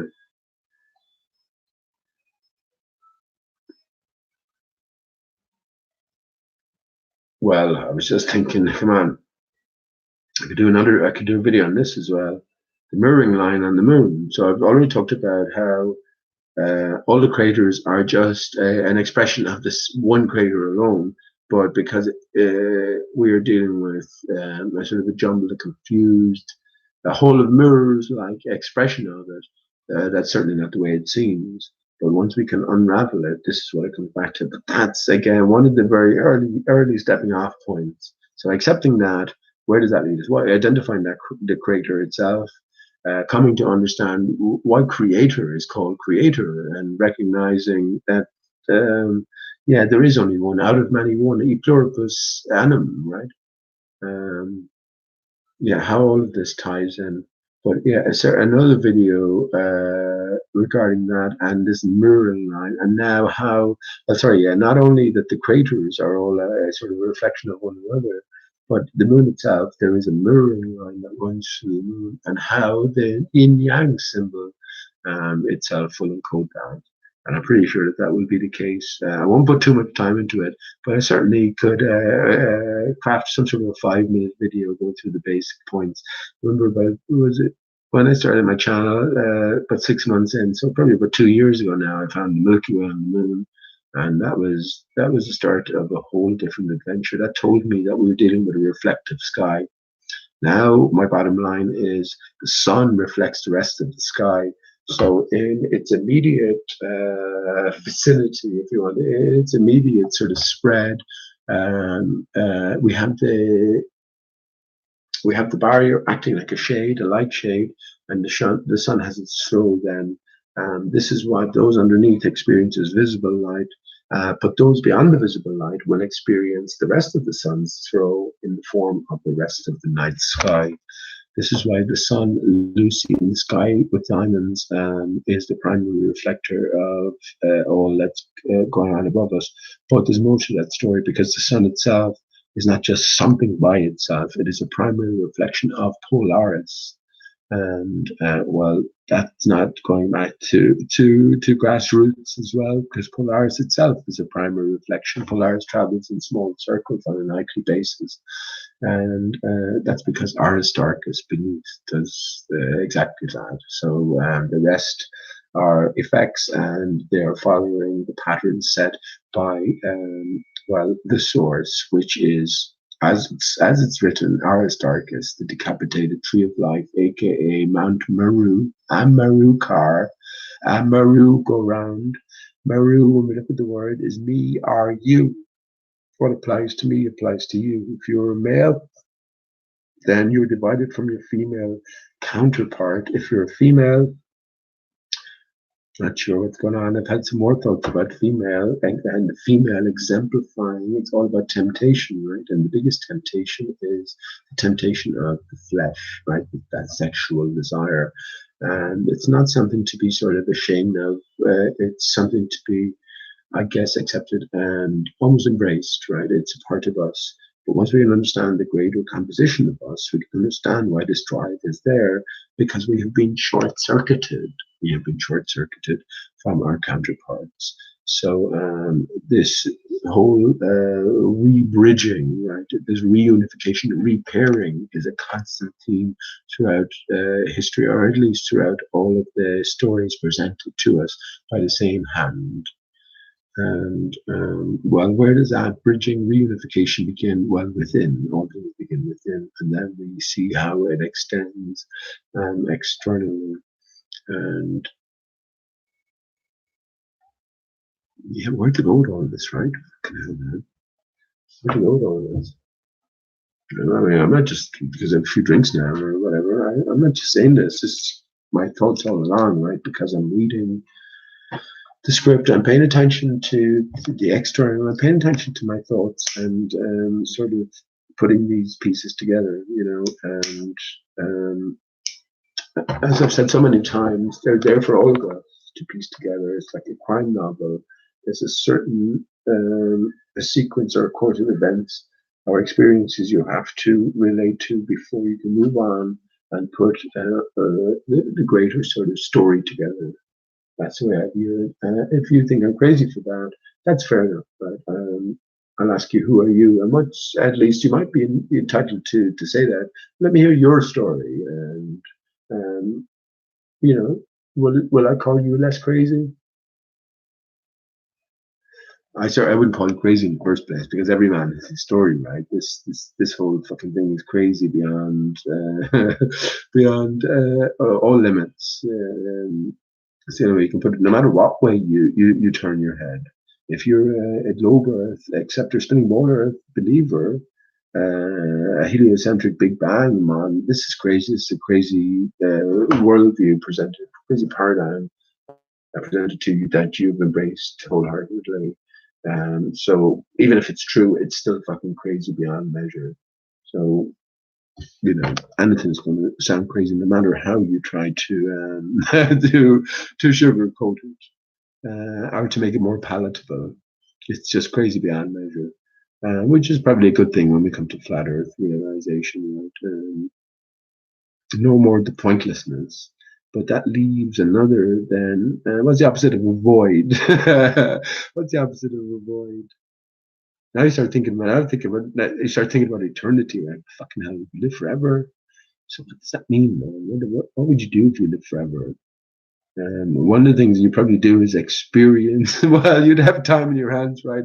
But these are the scary thoughts. That you'd experience the life of every single individual living entity, organism that ever lived and beyond. You'd also entertain the real life and the infinite number of possible lives that these individual organisms could take as well. And that'd keep you going for a while before you came back to realize that, hang on, that only killed a tiny, tiny fraction of eternity. And then you'd ask yourself, what do you mean by a fraction of eternity? So, in one sense, there's a cold comfort in everything is relation as well. There's a cold comfort in atheism or that nihilistic worldview, where everything begins upon your entry into life and everything ends upon your exit. So, there is a mental resting place with those thoughts, whereas eternity, because we're outside of eternity, yeah, they become scary. Not quite scary is not quite the word, but yeah, scary in terms of possibilities, right? Infinite possibilities. But I think all of this information that we're being presented is sort of opening our mind and our souls and our spirits, I guess. Remember, it's all about remembering, where we're coming back to the future. So by entertaining all of these thoughts or possibilities, we're sort of alerting and awakening ourselves up to this whole new world of wonders or possibilities that does entail reality. That's the way I look upon it, right? So it won't come when the truth comes out. It won't be so much of a shock to most of us, although I'm pretty fucking sure it's going to be shock. But getting back to on all the lights that lead the way are blinding. Why would you say that, right? So Wonderwall, yeah, because we have to be aware of the false light. Oh shit! Now you're not going to like this, Tom. So does the false light come from Jesus? Yes, it does, because Jesus is a product of this divided state, right? As we are, Jesus is within us. But what we have to do is to die and resurrect, right? So we have to recognize the true light. And yeah, this true light is this climb we have to go within Jacob's ladder. If we think of the letter L, I, right? I am L. L represents the material. Like children, we must become. So we have a connection to the ground and a connection to the sky. The L would be along the ground, the lower aspects, they heal, right? He goes to L. I, the G then is the groin area. And another thing I've been thinking about, I write all these things down to just bring to bear to think about these things, how all of the alphabetical letters apply to our bodily structure. And I pointed out before that when you look at a letter like A, it's pointing you upwards, right? The B is pointing you downwards. So if we have these three distinct points, the immaterial, the upward leaning, the material, the lower leaning, and again lower bowel, right? Bowel, and then the heart bridge center. And it's none of these terms are used derogatory. So there isn't a higher and a lower in that sense. It's just in a relational sense. We outlive the body, so the immaterial aspect of us is greater than the material. But while we are the human, well, you value every part of you, right? You don't say, well, take my leg off here, or take my boob off here. I won't mind. No, no. This is the experience we're having. So it's about understanding that symbiosis, that tripart, right, that composes the whole. And I think this is the Trinity as well. And it's coming to that realization. And it might seem like a simple thing to say, but it really isn't. It really isn't, the more I think about it, because it's such a fundamental divide. If you go out now, have I met anybody who I've actually spoken to? I only said to someone the other day, some guy was sticking his head, or he had his head stuck out the window of his van. I said, how you doing, bud? Did you hear the earth was flat? The earth is what? The earth is flat. Really? What is what? The Earth is flat, bud. What do you mean the Earth is flat? I said, well, you know the Earth. They tell us to live on a, we live on a round ball. Well, Australia isn't at the bottom of the round ball. It's over there. So we live in a flat. Oh, gotcha. And that was it then. But I don't think I've ever met anybody who, when I said, "Do you mind if I ask you something?" Yeah, we'll go. What do you think about the Earth being flat? I am a flat earther, but I don't think I've ever met anybody. Just by random chance, I met. Casper Friendly Ghost, who's a Limerick man, but only through the internet here, and I only met him a couple of times. But he was a flat earther, but just on random encounters, never met anyone. So it is a really fucking lonely pathway, and going hand in hand with the heliocentric model is well the evolutionary model. So ultimately, that there is no greater significance to us. All we are is the material. So in that sense, it's a massive gap to bridge, right? And bridging that gap, then, well, then there's so many more possibilities unfold for us. But unless you bridge that gap, well, you're not going there, right? And this is ties back into all of these returning sort of conversations with the same baller antagonists. It's pointless at this stage. It really is pointless. And we should have long since. Oh, here we go as well. That's another line, right? By now, you should have realized what you're not to do. What you're not to do. That was another line from Wonderwall Tom. So not to do. So someone. This is the bifurcation as well. Someone's a globe earther. Someone's a flat earther. Anyone who's on the globe earth side is bad. Anyone on the flat earth side is good. But you don't consider that the people on the flat earth side might be put in place as well, because the people who are controlling both sides, or people who are writing the script, the narrative, and the progression, didn't consider all of this now. So yeah, when we look at characters like Nathan Oakley, well, learn more. Forget about what they do know. They bring up some very interesting questions, but nothing new really. This is all stuff that we should have been considering before we considered ourselves flat earthers, because that's a massive thing to label yourself, right? That's a fucking massive thing to put yourself out there saying that. I've been saying it for the last however number of years, and fuck it, like, I mean, what are you going to do? You bear the ridicule, and we probably end up alone, but when did I know himself to be true, right? I'm not going to lie to my son. I'm not going to lie to my son, even though my heart is so heavy, like that. It's just the end. Is this all over? I'm going to end here without seeing my son. I'm still not going to lie to him, and yeah, uh, yeah. When we consider the numbers, the numbers don't gel, but that's just the way it has to be. That's the way it has to be. Um, so yeah, in that sense, in the sense of numbers, coming to that material bridge realization, that trifecta, that three-part component structure to the whole, I think that's a massive thing. And it gives a significance in number 13 as well, and the Trinity, without having to externalize. We don't know. If you externalize shit, you don't know what's what.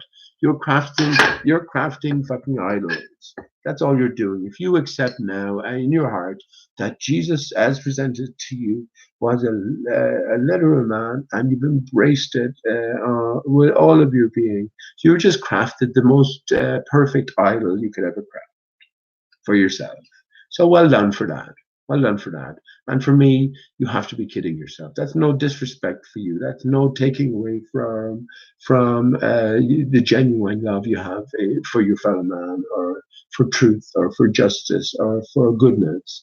That's not taking that, but that's me trying to uh, well, Mount Meru, right? Me or you, we're all the same. So this is me expressing my thoughts on that. I can't do that anymore, and I think by doing that, one of the things that all this has caused me to do as well is to forego heroes, right? Um, when something is told us, or when we encounter some sort of a narrative regarding some particular individual, uh, yeah, we craft the picture. We read the words first of all. Well, what the words mean. One word that I might say to you will mean different to the same word that I might say to someone else. So it's a thought, right, that is crafted or brought to bear or brought to mind with the reading of the word, or the encounter with the picture, the consideration, right? So at every step of the way, you are building a picture. So this is my point. Be very careful here. And if you accept wholeheartedly the literal Jesus, I say you are making a mistake. You are crafting idols. The very best you can do is to incorporate the spirit of Jesus within you and understand or accept wholeheartedly that that spirit of goodness, that spirit of struggle towards the highest uh, goals, the highest loftiness, is a pure and a true and in earnest struggle. And then it's within that spirit that you sort of, well, you become one with, you embrace, and it's the same thing with thoughts, emotions on God. Let me ask you, what's the distinction between God and Lord God? Why does it suddenly change in the Bible from Genesis 1 to Genesis 2? I wrote down other things about Lord, or L or D. So when we think of God and gold, we have G-O-D and G-O-L-D. So this insertion of L, of course, gold is associated with the material and of the highest ranking within the material. All for very specific reasons. Another thing I was thinking about is precious stones. And precious stones are mentioned in Genesis and also in Revelations as well. We talked about the word stone, referencing S tone. The S tone is the TH. I mentioned about the TH earlier on.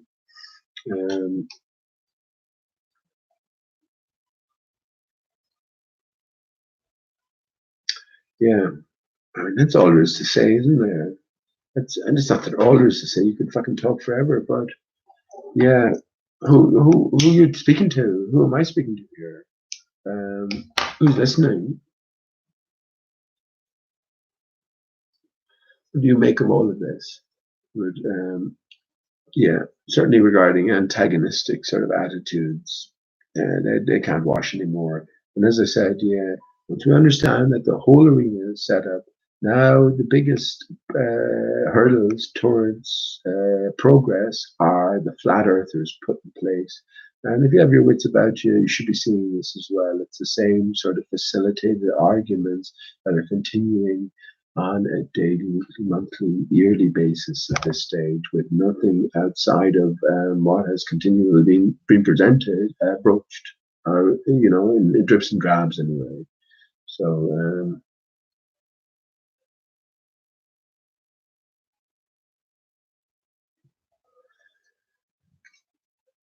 yeah, pay attention. I reckon.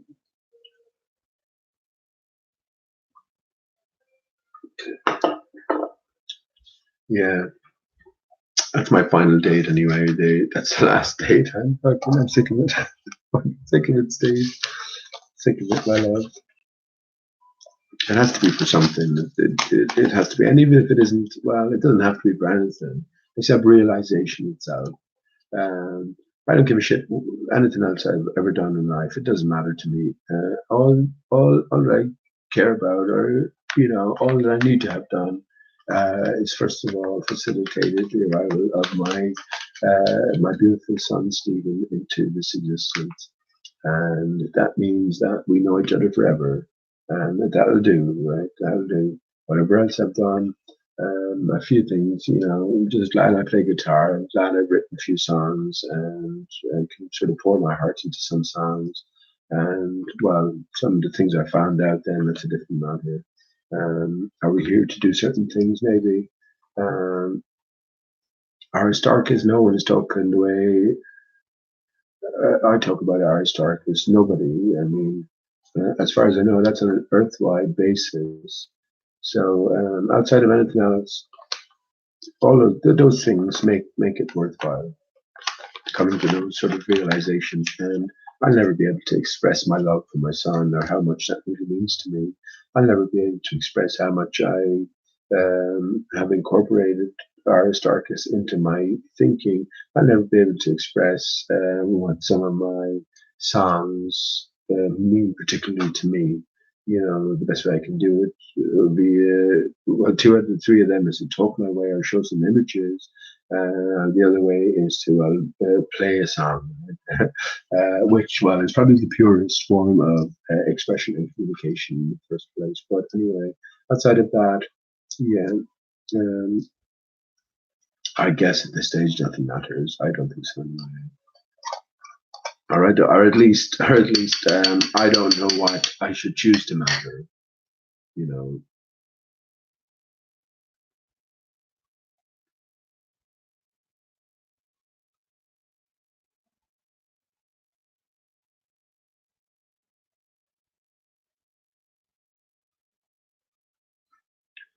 yeah.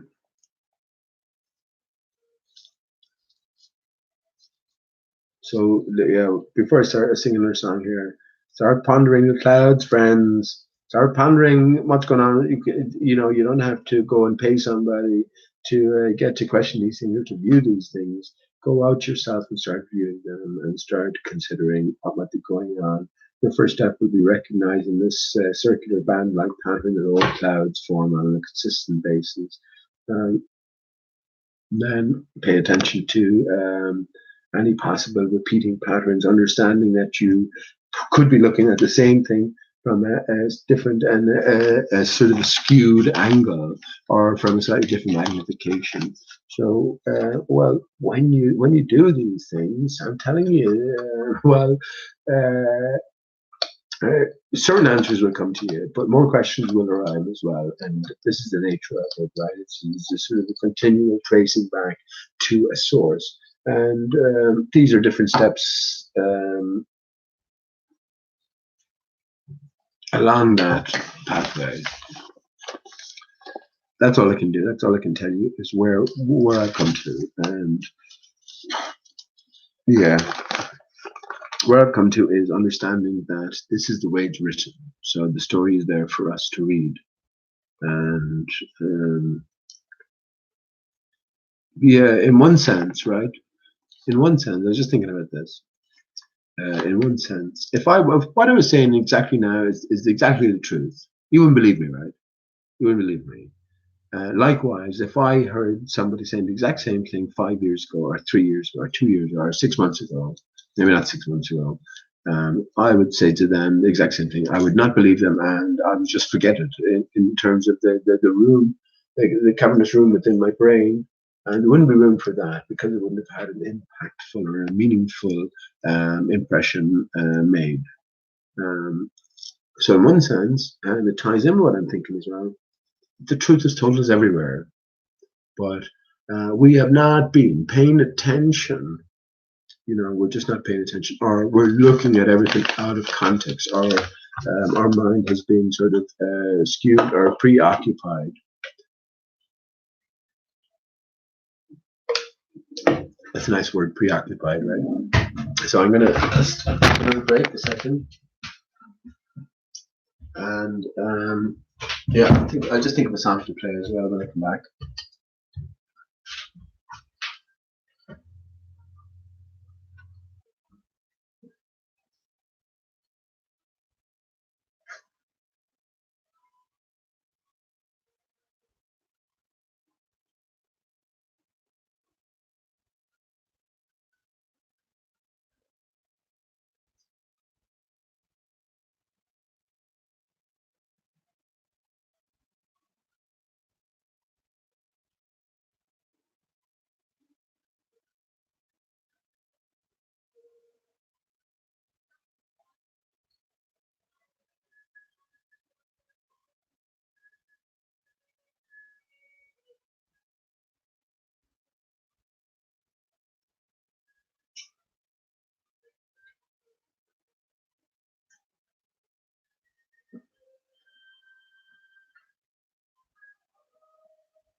I'm not sure if I said it or not, but one of the things, the other thoughts that associated with, I think I said that as well, didn't I?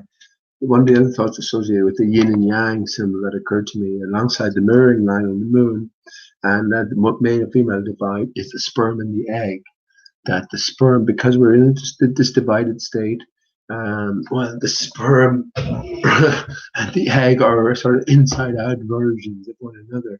And it's when the two combine that, well, then we have, well, when imbued, that we have this spark of life. And, well, the beginnings or the genesis of all of us, right? All of USA. I've talked about the A. So us A is what America is, or Americar. Yeah, as I go on, the more I see the significance in terms of America's role in all of this. And well, for the longest of times, I've been encouraged to view America and all things American in really negative terms, right? But I do remember one particular interview with George Bush and his wife Laura Bush. George Bush played the role of Charles Manson. Manson. Remember I talked about soulmate earlier on? You saw Manson. Charles is Charle, right? S. Charles. Where does the CH come into things? Well, CHURCH, church, right? RI star CH us. One of the main characters in all this. Remember, if this stage is this lofty, right, the flat earth arena, one of the main prime characters is Antonio Subirats. Subirats backwards, star I B us. What are the odds, once again, when we compare, well, not that you have to accept the significance of Aristarchus, but when at least we compare it against the total of the possible significance of Aristarchus in all of this, I say the odds are none. The odds are zero, man. It's scripted this way. This guy is most certainly an actor. That outside of knowing this, I already knew he was an actor anyway, you know. So yeah, I guess where are you at? What truth are you picking from the ether? Because everybody's story is separate, but the same. We're all entwined. We're all in the same boat.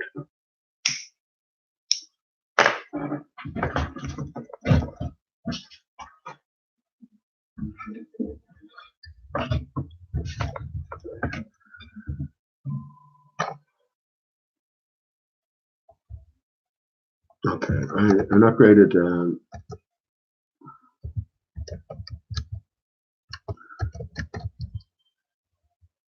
I'm not great at sort of diverse songs. I was never into that. Just plain usual, really. But for the most part, I never spend much time on other people's songs.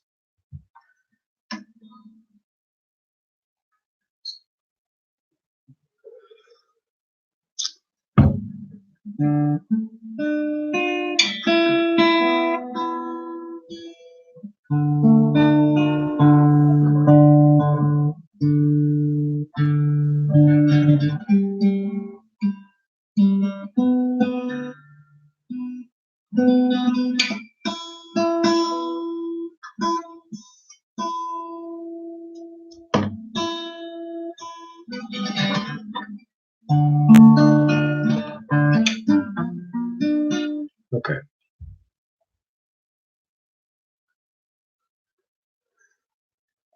I play two quick songs, so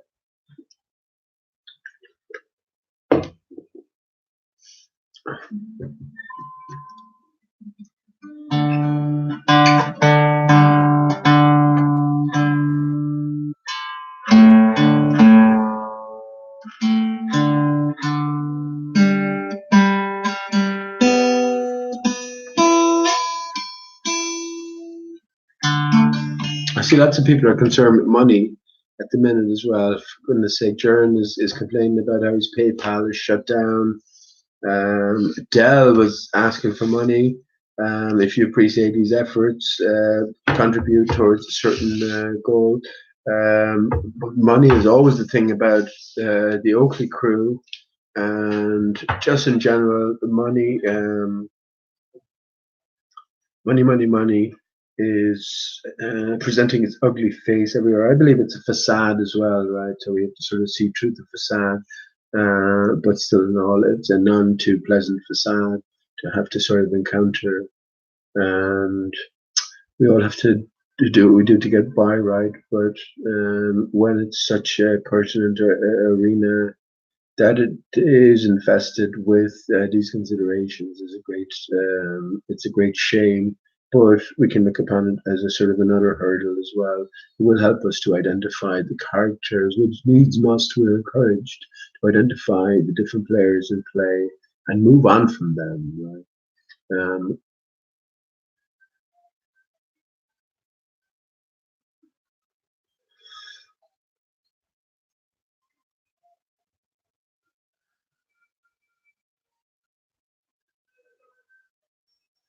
One person who never claimed to make money, gave up his whole life for everything, was Mark Sargent, right? He was just living a normal life, doing well, and all of a sudden, like on the road to Damascus, interesting things I have to say about the road to Damascus and what's encoded within Paul from Tarsus's story.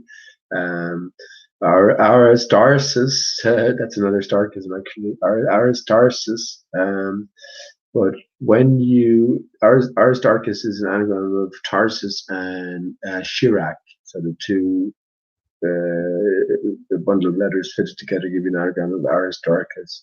Save a H, save the H. But when we look at the book of Chirac, well, there we have a story being told by none other than someone named Jesus, and even not the Jesus themselves.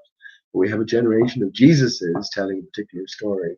And well, when we think of the ministry of Paul, he was a persecutor of Jesus or Christians, and then he had his um, well, he's road to realization. Are we all on the road to Damascus? I think we've been through the road to Damascus. Now we can put the pieces together. But Paul also turns out to be the dodo, right? Paul, McCartney, Paul, Apple, je m'appelle. What's in a name? What's in a name, man? Well, everything. Why is the letter P different from the letter B? What's the difference between the letter B and E? Remember, I asked you to look up the Bugatti logo. And they're making that connection. So it's all about the divided connecting to reunify. And all of these letters have a very great significance indeed because they are all pertaining to the three centers of our beings: the Father, Son, Father being immaterial, right in the center of your brain. So where your left side divides with your right side, well, we have a connection point, which is, I'm thinking, is lying dormant or unactivated. And this is the connecting center, pineal center, if you want, of your brain. Then we have the groin center, the gut center, the groin center, particularly the generative center, and then we have the heart center as well. So yeah, understanding we have these three component parts, then we can see how the different letters may connect. As I gave for an instance, E is the spine down the center, the central pillar, with the three possibilities coming out, right? The lower, the middle, and the upper. When we opt for the lower, we go from the H, which is the heart center, down towards the L, right? And this is when we get hell, Hell, the material, right? And yeah, as I said, it doesn't seem like a big deal, but against the backdrop of what 99%, whatever percent you want to put in, accept as being this material universal reality, well, then it could very possibly be a big deal. Right? But Mark Sargent, yeah, forego all sort of profits. He gave up. He gave up his whole life, and his road to Damascus was when the clues were presented to him in the form of some sort of inspiration in a dreamlike state. Cliched, I'm going to say, but we were always meant to see the cliche and, well, to maybe possibly look for the real clues. And one of his real clues was, well, he told us he was a prepper, right? Mark Sargent prepper 8 years prior to releasing his clues. 8, very significant again. So Sergeant Pepper's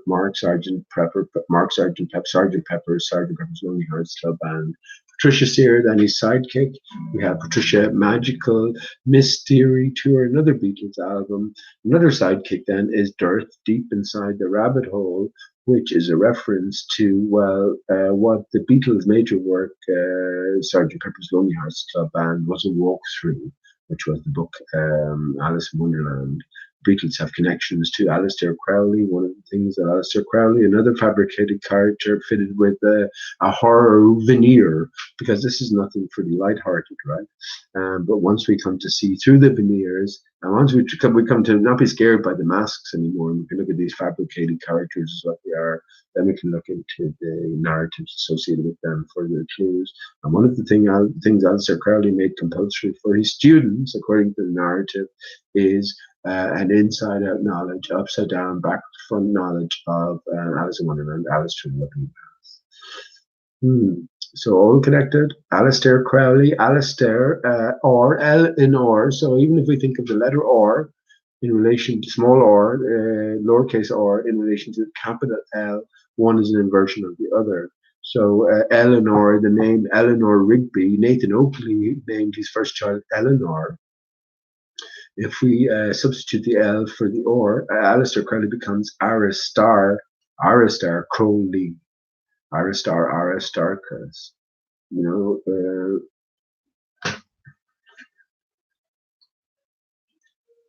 I'm not making any case on that, by the way. I'm just saying these are things that I've long since considered. But that's the way it is. If you're not considering this, what can I do? What can I do? I think eventually you will have to consider it, right? You will have to consider it.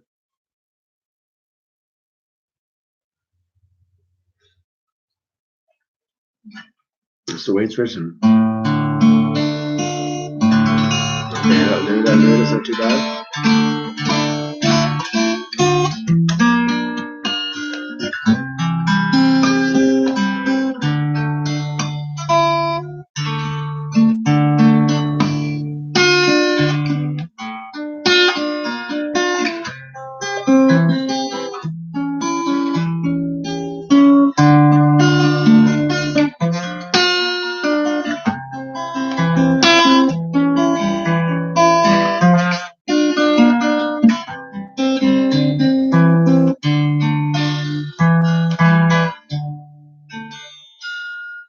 Oh, black is the color of my true love's hair. Her lips are like some roses fair. She has the sweetest smile and the gentlest touch. And I love the ground where she stands. And I love my love, whether she knows. I love the ground where she goes. I wish the day it soon would come when my lover will be as one. As black is the color of my true love's hair. Her lips are like some roses fair. She has the sweetest smile, the gentlest touch. And I love the ground whereon she stands. I go to the clouds, I mourn and weep. not satisfied. I never can be. I write her a letter, just a few short lines, and I suffered there 1,000 times. Well, black is the color of my true love's hair. Her lips are like some roses fair.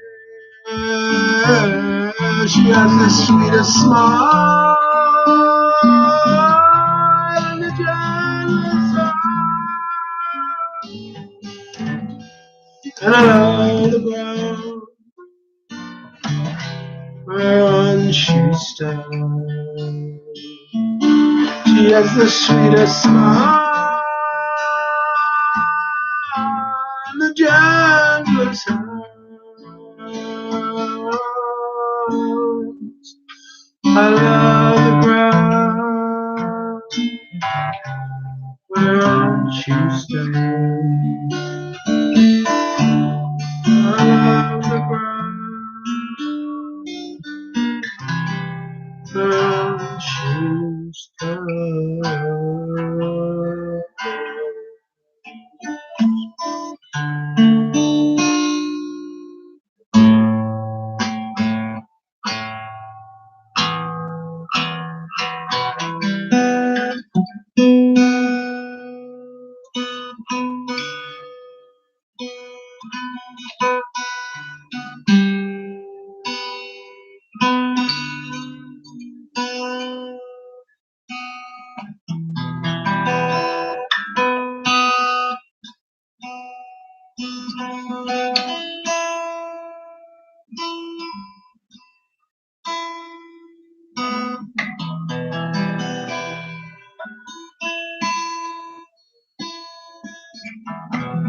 Okay, well, the next song is a Radiohead song. Very short and sweet as well, but shit, it just brought back a memory now. I sang this on a beach in Spain. Where was it? Tossa del Mar, where my friend Morris was getting married back in 2005, I think, at this stage, was that 14 years ago. So I had my guitar out after a great day and into the middle of the night on the beach, just a big group, maybe like the main body of the wedding had, we're still back up in the hotel or whatever, and we just ventured down to the beach with some cans, a few joints, the bride, the groom, and 5 or 6 friends on each side, and yeah, that just brought a memory back now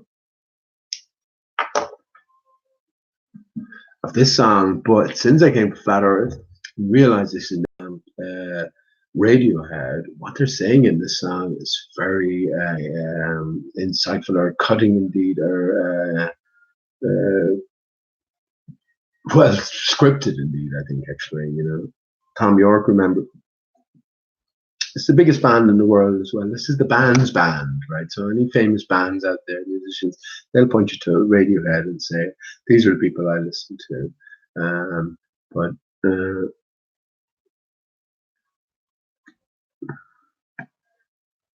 Tom York is the Dodo. He was nicknamed Dodo as a youngster, we're told.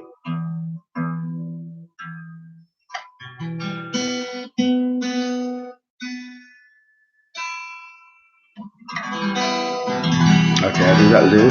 So yeah, he's nicknamed Dodo, but very short song, but let's see if we can spot the Dodo in here somewhere. Give it a good blast as well.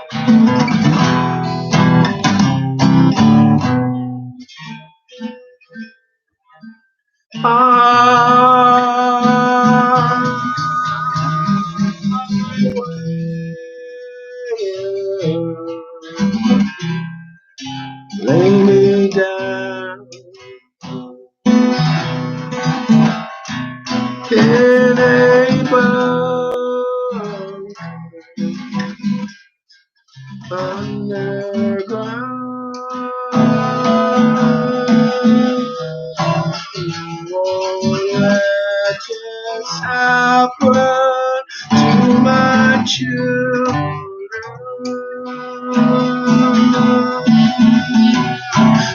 Is the real world coming out of picture?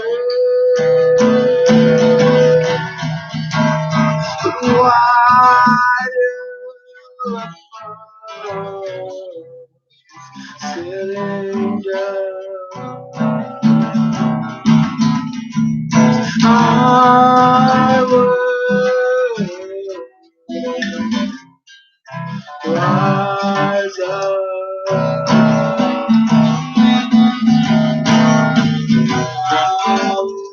It is eyes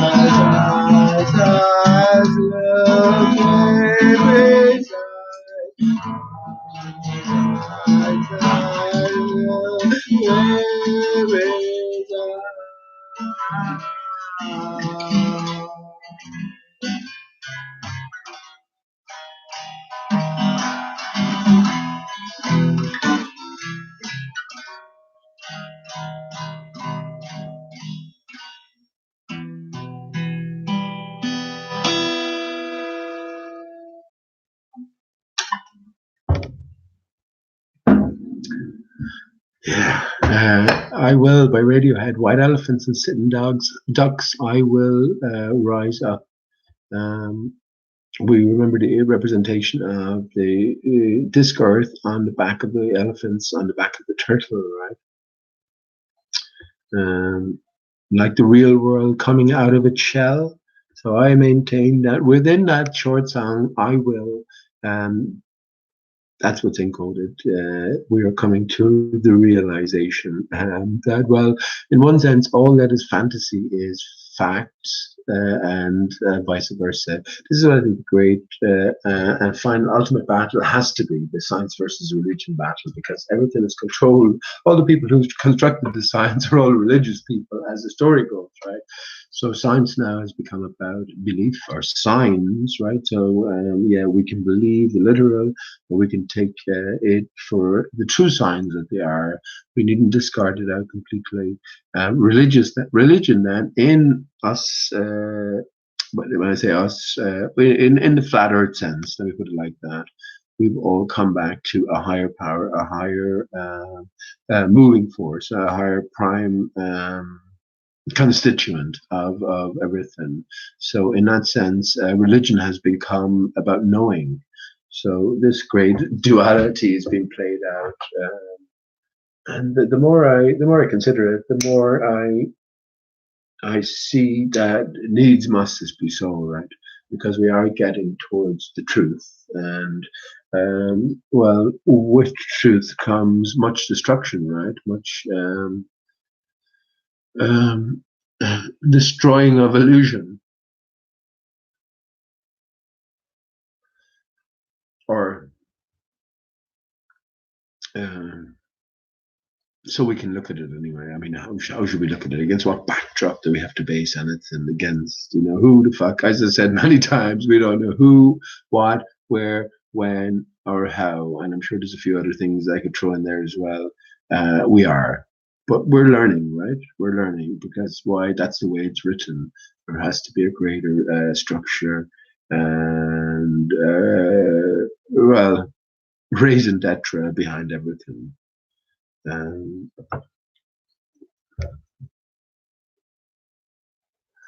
Okay, I'm sorry about chat again. I know it's sort of. I'm a shitty sort of host here all the time. I got to back to Tom, and that's the last interaction I have with chat. But hopefully, I'm sure there's a few hangouts going on tonight, so I don't expect anybody listening. But I don't anticipate, or that's what I never come on going.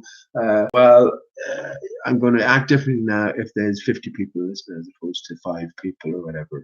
It just is what it is. So at this stage of the game, especially, I think well, you never know where a piece of suggested information might bridge some sort of gap you've been looking to fill in terms of your own reckoning, in terms of your own mental processes. Um, Whatever way anything comes out, it's all controlled. It's yeah. Well, give me another month. What about 21 days? After that, then yeah. If it's about getting a story out, shit, I've lots of stories to tell. But I don't think it's about that. I'm sure it's the individual's journey here, right? So you can scream from the rooftops on, like, imagine you were imbued right now with all the truth there ever was. What would you do with it? Who would you tell? And I've mentioned this as well. And this is sort of, in a sense, why it's not why I'm reluctant.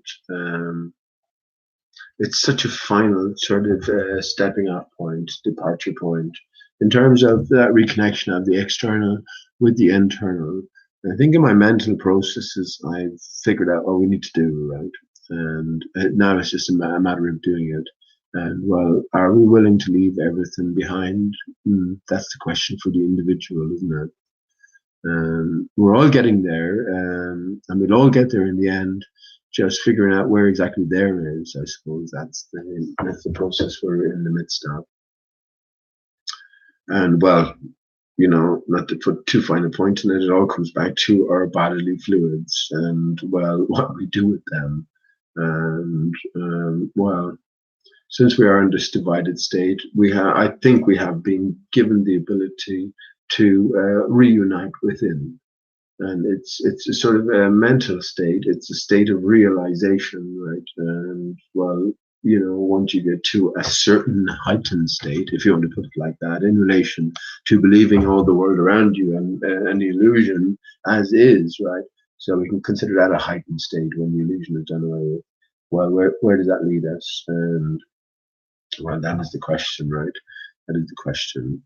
Everything I'm pretty much saying here, I think I'm sort of saying to my Steve, right? So it's like a conversation I'd have if my Steve was here. Otherwise, I realize there's a fundamental divide between me, Pete Che here in Limerick, and well, anyone who may be listening to my words. Who am I supposed to relate to? Who am I supposed to think in terms of when I do speak? Well, after a while you realize nobody, just speak for yourself. And if somebody hears something, that's fine. If you hear something, myself, I've often said something here open and out loud, and I go, fuck it, only for I verbalize that, I wouldn't have had the thought to mull on later on, which led me to sort of another little petty piece, if you want to say that. Well, in my greater picture forming endeavors, anyway. Um, so just as I've landed on reality creators, I actually like you, reality creator. That's probably way up as well. Let me just read what you have to say and welcome you, first of all. We have to be divided for balance. The source of creation divided itself into two physical, non-physical, man and woman, hot, cold, night, day.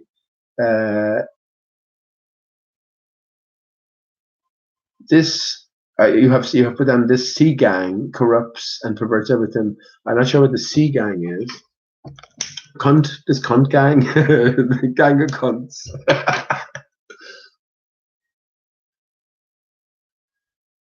But well, in general, I agree with what you're saying here. I definitely agree with what you're saying, and well, these gangs, as you might call them, maybe the creator also put them in place as part of this divided, sort of bifurcated realm or experience that we have to sort of walk or make our way through. And it's only by coming to certain realizations that we can learn to, well, as I said earlier on, if you want to put these gangs, the baller antagonists, if they're the type of people you're talking about, these are necessary parts in one big sense. Because without that resistance, right, you wouldn't be forced to think on a different level. We're obviously all passionate about the nature of our home here, But without that resistance, right? And I think this goes for like throughout life in the sense you can look at it that way, we wouldn't be who we are, right? And who we are, well, we don't know. We're coming to find that out. And yeah, uh, yeah, it's the nature of the divide. As without, so within. The tree of life is decapitated. This is what we remember at Christmas time, and that reflects within as well. And I think this is the ultimate realization. So we've already come into the enclosed earth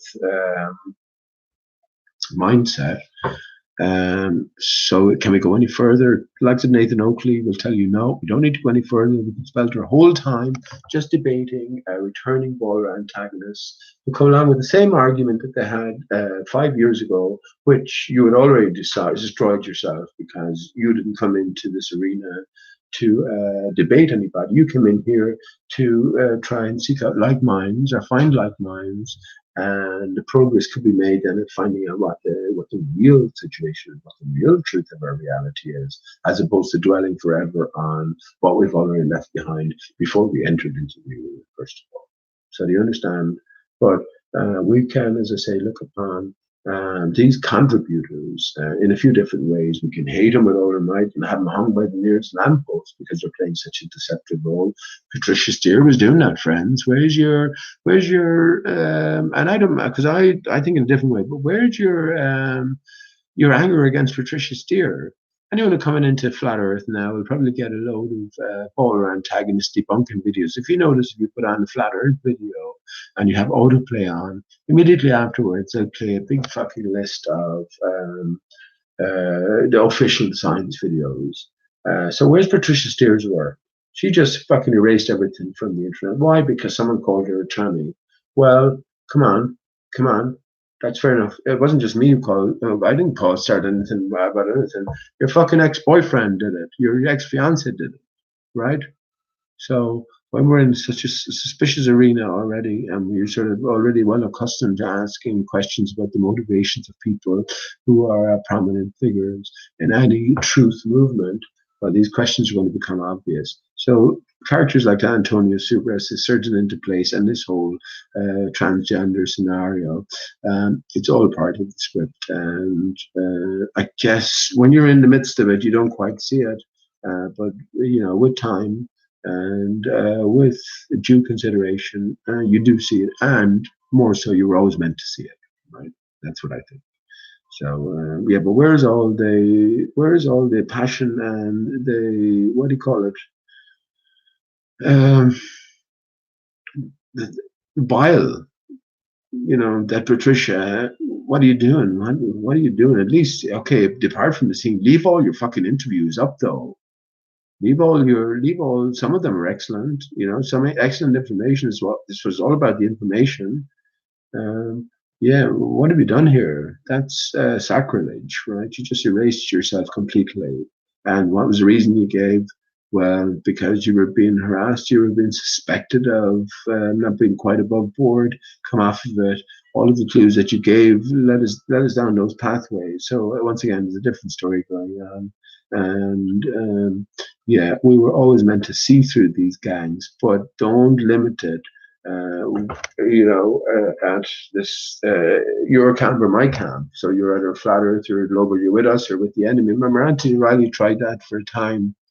Um, yeah, everything's gone grand, but there are some bad flat earthers in the mix that we need to sort of weed out. That didn't work too well. These people, they haven't got the human factor right.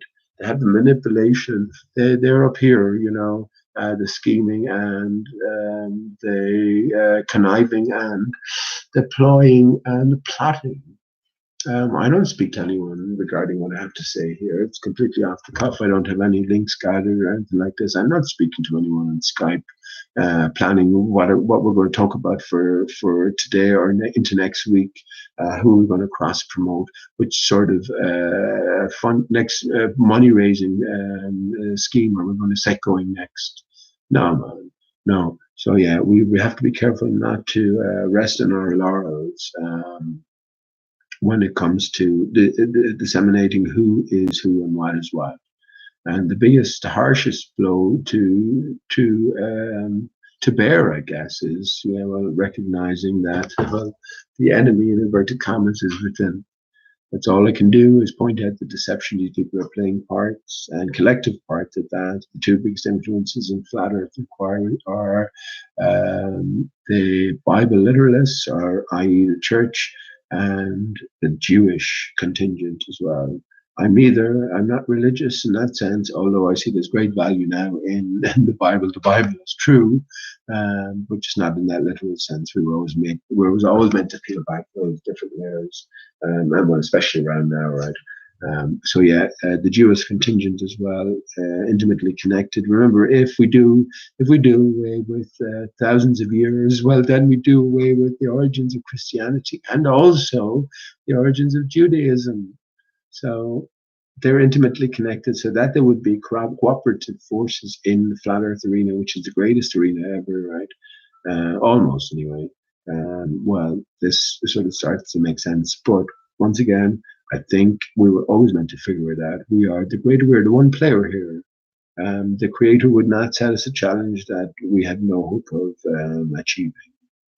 So once again, the best advice I can give to anybody is simplify everything. Simplify everything. And well, think very carefully on the simple questions that you're asking, the universe to provide some answer to you for. And then ask that question. And I think when you're ready for it, the answers will present themselves. So, well, reality creator, I know, let me just read out your whole avatar, because you obviously made a conscious choice to go for this. Reality creator 666, no, small k, capital N, capital O, right? We noticed that no, I was going to say about that as well. When we think like children, think about all the basic, simple words that we first learn: on, off, no, so, at. These are all the most informative when we think of the meaning that's transmitted to us, but when we think of the construct as well, or the construction, the letters, and most especially the construction of the letters that are used to formulate the word or the sound. Reality creator 666, no, don't believe. I think that was a slogan of another excellent contributor, Crow 777. And I don't know where he's got to. I haven't listened to him in ages as well. That he is another character in play now, I have absolutely no doubt. But once we sort of suspect that, or if you want to say recognize that, they're come to realize it's the truth, then rather than being disgusted, you can have your emotions about it, but rather than just throwing everything out, we can recognize and see what is valuable then, and leave the rest. Take that and leave the rest, and forget about the ultimate motivations behind characters that you don't know at all, right? Oh, well, let me look. I probably came in the right spot then. Reality creator, you say they believe their God is androgynous, and so we have to be as well. Well, you might, on the basis of that statement, then lump me in with the they, right? First of all, I don't separate the creator from me, or from us, or from my son, or from you, or from your child. We're all of the same point. We all have the spark of the creator within us. Where I've come is I accept I am in a divided state of being. I do. I accept that. I know there's this yearning, this deep lacking that I experience, and with the combination of these physical feelings as well as these sort of mental considerations, that's where I arrive at as well, alongside lots of different evidences and pieces of information gathered along the way. For instance, if you look at the creation of Adam atop of the Sistine Chapel ceiling, and you look underneath Adam as he's reaching out to this very threatening, sinister, almost like God, Lord God, I call it, and his truth.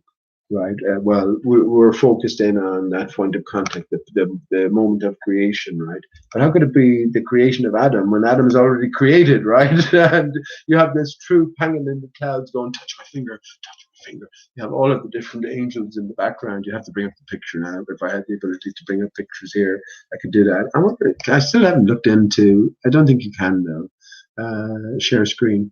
But yeah, all of the troop, and there's 12 of them in there, all the troop are looking over anxiously at Adam, kind of going and urging him to touch the finger, touch my finger, touch my finger, as Lord God is reaching out with a very stern and determined look upon his face. So we're focusing on that aspect to consider that. What you don't look under is beneath Adam and the calm scene beneath Adam. If you get around to doing that, well, I'll ask you a question. Tell me the sex of the two people beneath Adam, please. I'll also, so that's one point of reference. I'll also reference you to Genesis 1, which says God created Adam. No, Adam is mentioned first of all. Adam is mentioned, and remember, Adam was given the ability to name all the animals. This is all significant. So God created male and female. I'm not sure. I didn't say man and woman actually, or is it male and female? God created man, male and female. Created he them, right? So actually now that I think about it, Brenda Van Assen had a massive, disturbing fucking blow up the other evening. It was like unbelievable. But this is just another character anyway. We never get to see a face or any real name behind it.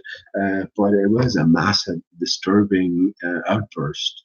And these are the sort of characters that we're dealing with, and we shouldn't deal with them really anymore. We shouldn't give them the time of day, and we should do this as a collective. I think anywhere where argumentation is invited, especially when it's going over the same thing, we should.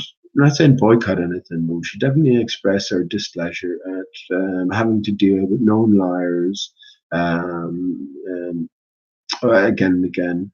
When you bring up well, actors on the stage to people like Arwen. Think about the flat Earth contributors on a regular basis. So it's like um, it's a sort of a continual reckoning here. But well, the Nathan Oakley show stands out, right? But when you bring up the possibility that you have paid actors put in place to control the argument or to carry a certain position, well, then you're the one that's attacked for saying that. Provide your evidence. And I mean, literally had a conversations on air with him where he just behaved in this vitriolic way. And first of all, I was going, what, man? I mean, you've been in this arena long enough. Not to, have you not thought your way through it? These people don't just come back for hours on end on a daily basis, on a weekly, monthly, yearly basis for the good of their health. They're paid to do this. Come on. And if I can't provide you any definitive stamped evidence, that's it, is it? You're not willing to entertain the possibility or talk about it and attack somebody who brings up this very cogent consideration. No, there's something else going on here. But yeah, if you don't consider these things, well, you're going to be well askew. And as I said, yeah, the deeper layers of, well, this great mystery, my story we call life, well, this is all embroiled and all of that. In another way, we have to recognize this, but I've said it so many times before. Nathan Oakley on his show is one of the biggest clue givers as well, deeply intrinsically associated with Patricia Steermark, Sargent, the Patokli crew. So we had the Potato Crew, the other side of the Atlantic, with the Oakley Crew, and the amalgamation from the very start was the Patokli Crew. But yeah, the problem is if you call out one actor, then you have to call out all actors. And seeing that you are an actor yourself, you just can't go there. So it's by what's not talked about, or what's not broke, or what's violently reacted against when there should be no earthly reason for that. Well, these are things that stick out. But as I said, yeah, and some of the slide shots that Nathan Oakley provides on his daily hangout, some massive clues for us if we're only paying attention. That's what I think. And of course, I'm going to bring everything back to our Aristarchus, the singular source of everything. And this is where reality creator, this is where the bifurcation comes into it. When the tree of life was decapitated, well, this reflected externally in terms of the new layout of the earth, but also reflected internally as well in the divided state of us, male from female. So I have absolutely no problem thinking in a greater unified state of me being just one in one. I don't have any problem with that. And I actually think we're coming to, we're at the end. This is what the Notre Dame symbolic hopes represented as well, the end of division. The final end. I mean, this is what 9/11 represented. I've spoken about so many times. Two becoming one, right? Two becoming one again. Reunification. And so, yeah, I'm not afraid of any of this androgynous stuff. All the tranny stuff. Patricia Steer being a tranny, again, all that theatre presented to us. The characters that Brenda or Sean Huck, not Sean Hawkins, Sean Hufford. You know the story of Sean Hufford. Honestly, like it's laughable in one sense, but I mean, but he's another prominent ball earther. He went down apparently to the shops, drove down, a perfectly normal man to the shops for some, you know, making a little light of it, a small bit, but it's something along these lines. Apparently, the story is that he drove down to the shops for milk and some fags. He had a little crash, either just on the way back or whatever, and he arrived back home. Next time he saw his front door, he arrived back a woman with sympathy boobs. Now look at him. Now look at him. He has fucking better boobs than the average woman on the surface, anyway. And he's like sort of long flowing hair, but a big man's head in him. I mean, what? It's sort of Absurdia, right? That's good. Absurdia. That's a good name, isn't it? Fantastical realm. I mentioned earlier on. I could do that myself now. A murder mystery on board the ISS. Apparently, there's some footage out there that when you look at it, it looks like someone is getting throttled. Someone's getting throttled, but apparently it's only because the footage was sped up 2 times speed. So when you slow it right down, it's just one of the astronauts masturbating in the toilets, right? And the camera was just placed outside the porthole or something. So, but when you speed it up and play it at the speed it was presented, it looks like someone is being throttled. I'm joking about the masturbating part when you slow it down, but apparently that's true. So that occurred to me then to think, okay, that'd be excellent sort of comedic novel in one sense. We have murder on board the ISS, and you can involve all sorts of possible motivations, love triangles, love in space, gone sour, etc., and and craft some sort of funny. Honestly, I definitely could do that now. Write a chapter a day or something, and yeah. But look, that's what came up today, and I was going, what? But understanding as well that everything that's presented to us via NASA or via the ISS, or pretty much via mainstream, we were always meant to see. So if any obvious fakery or any obvious sort of incongruities jump out, well, it's not that we're sharp and at the top of our wits. No, we were always meant to see these things. Why did I mention? I mentioned something today.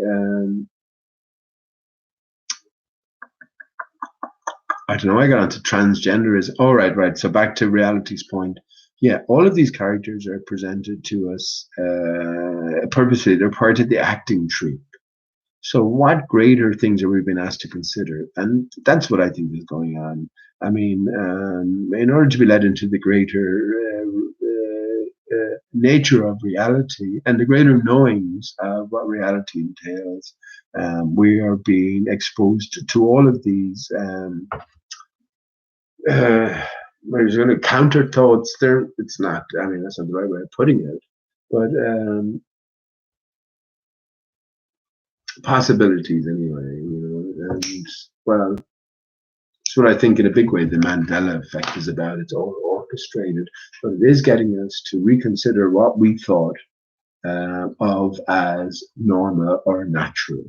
And because nothing is normal or natural, our minds have to be opened up to the possibility. And it's this path we're being sort of led down upon, and it makes sense in the sense that we don't want anything to shock us too much. Someone said the other day, I think it was Arwen that said it. that you reckon pretty much everyone earthwide has heard at least the possibility of a flat Earth, and I reckon, yeah, if you're in any proximity to televisions or newspapers or internet or anything like that, you definitely have heard the possibility. So it's along those sort of lines. Everything that's been presented to us now for consideration, no matter how it hits us, right? Obnoxious, abhorrent, etc. Well, yeah, it's put before us for very specific reasons. And once we understand that we are just coming out of the illusion and we don't have any grasp on what the real nature of reality is, well, maybe we'll step back from a judgment on, well, just what you said there, reality. Um, um, their God is androgynous. What if their God was your God? What if it's the same thing for all of us? You know, have you considered that? What if you were androgynous? Have you considered that? Does that rub you up the wrong way? How do you feel about that? Me myself, because I've long since considered it, and I've certainly talked about it enough times. No, it doesn't rub me up the wrong way at all. As I read Genesis now, in brackets afterwards are the unwritten word that's there to be understood is God created man in his image, male and female created he them referring to male and female, and in brackets within one, just like the indivisible God, right? The androgynous or the sexless or the both sexes combined. So when it was divided, then when we were divided in Genesis 2, then we have the male from the female divide. Remember I was saying earlier on, is this what the sperm is? An inversion of the egg, or the egg is inversion of the sperm? Which came first, right? I think so. I think so.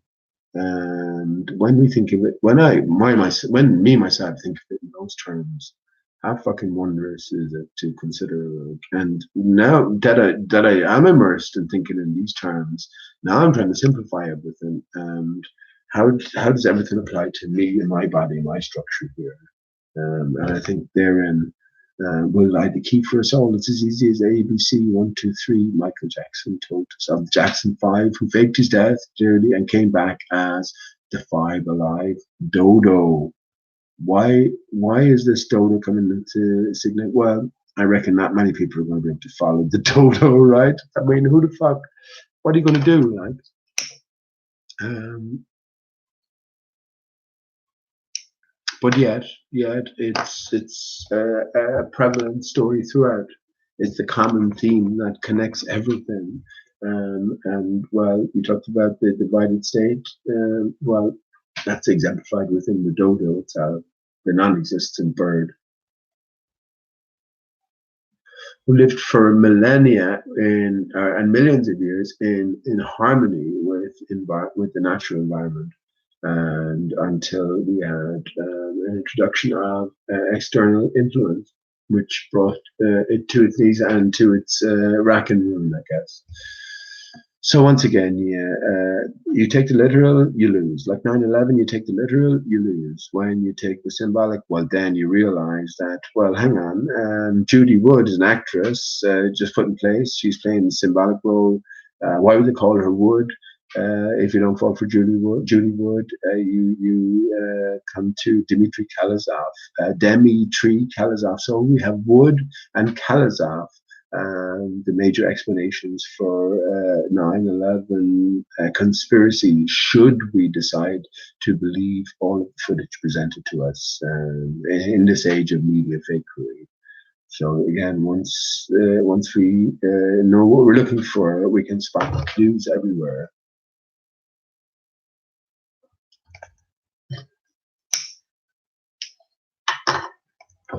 Okay.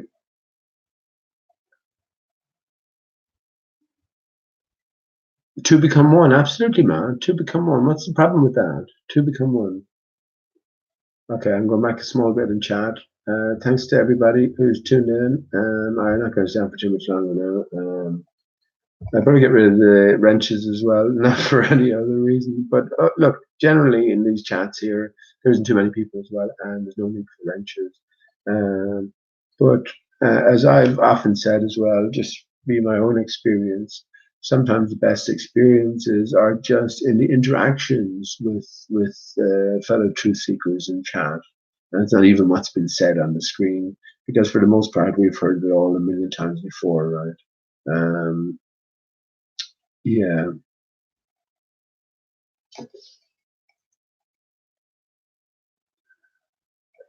I think there is a sort of a drive, a general drive, a trend these days. People are getting impatient, so we want to hear more talk about what is as opposed to what we know isn't. So again, all of these debate back and forths are stale as stale can be. So there has to be some sort of facilitation for that. And if we're paying attention, we can see certain actors being malleable, right? But we'll always still have to come to recognize the gate that's been kept. A leopard doesn't change their spot. So whoever's enacting partner in all of this, you should, really by this stage, have come to recognize it. Otherwise, something else is in store for you. I think a sharp silver shock is coming. Everything is leading up to it anyway.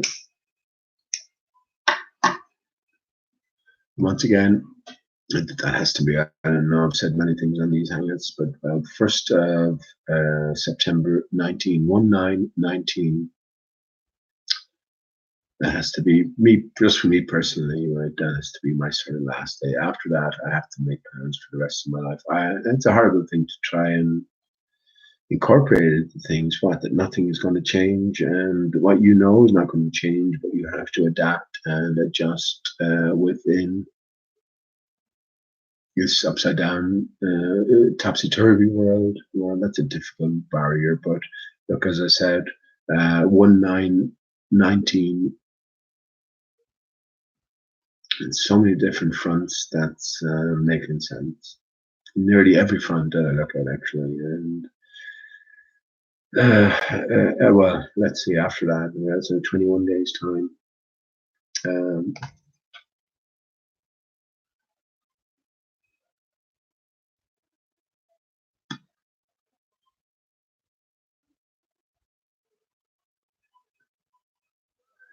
Yeah, I so Tom, trannies are on the rise. I don't even give a shit about trannies anymore, man. Like, for fuck's sake, what can you do? Like, oh, it's a tranny. Oh well, yeah, well, no surprise there. And every fucking one else is a tranny. But yeah, one thing I do take into consideration is that, yeah,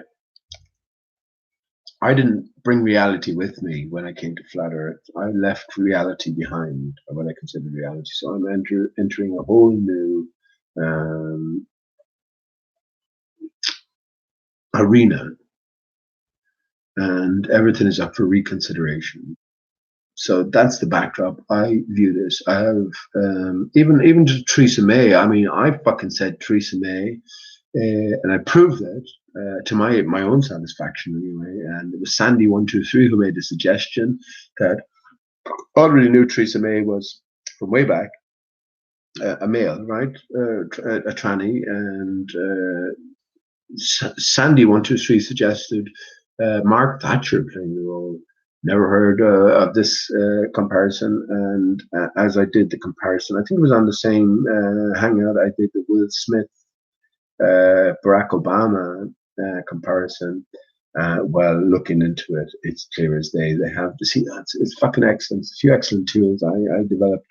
One of them was turning the image upside down. So as you look at me now, right, you used to seeing me. So it's just the way we work. Your sort of eyes will fill in as it connects to your brain, fill in a lot of gaps. So you just sort of assume a lot of things without paying too much attention to any particular detail.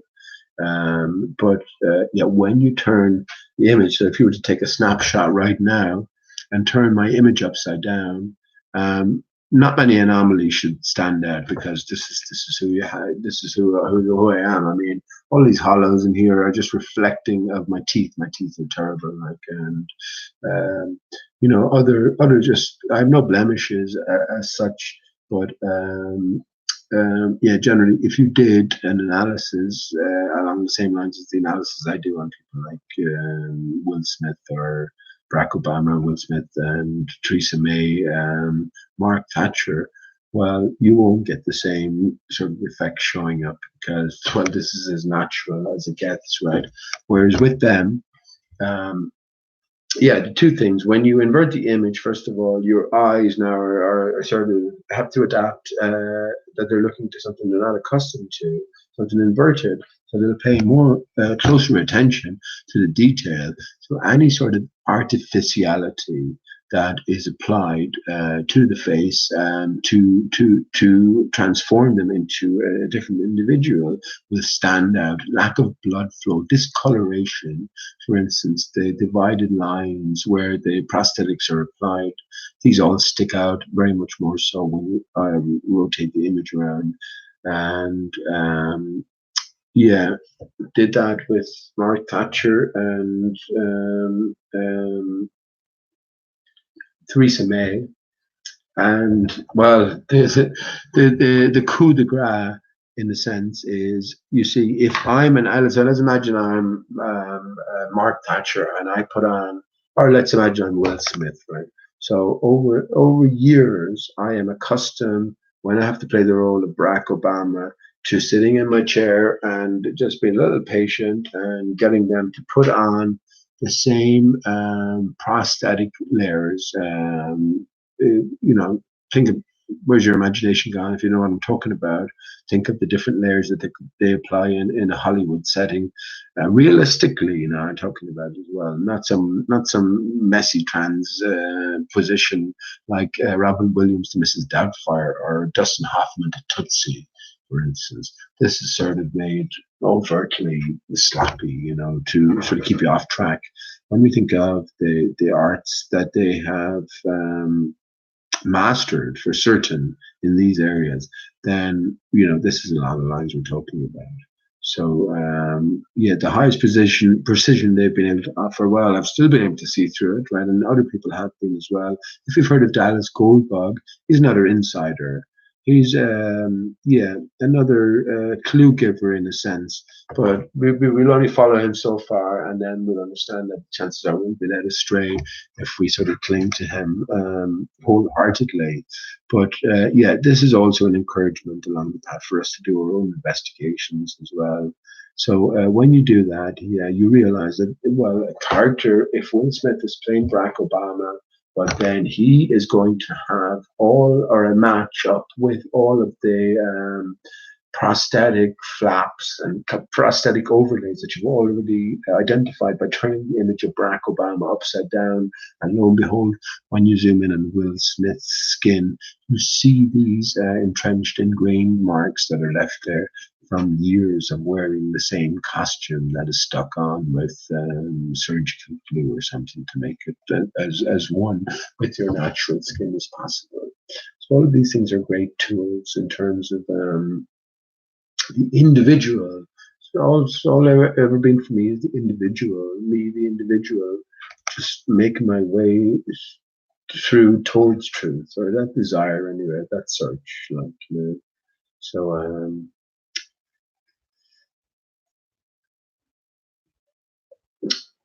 yeah, so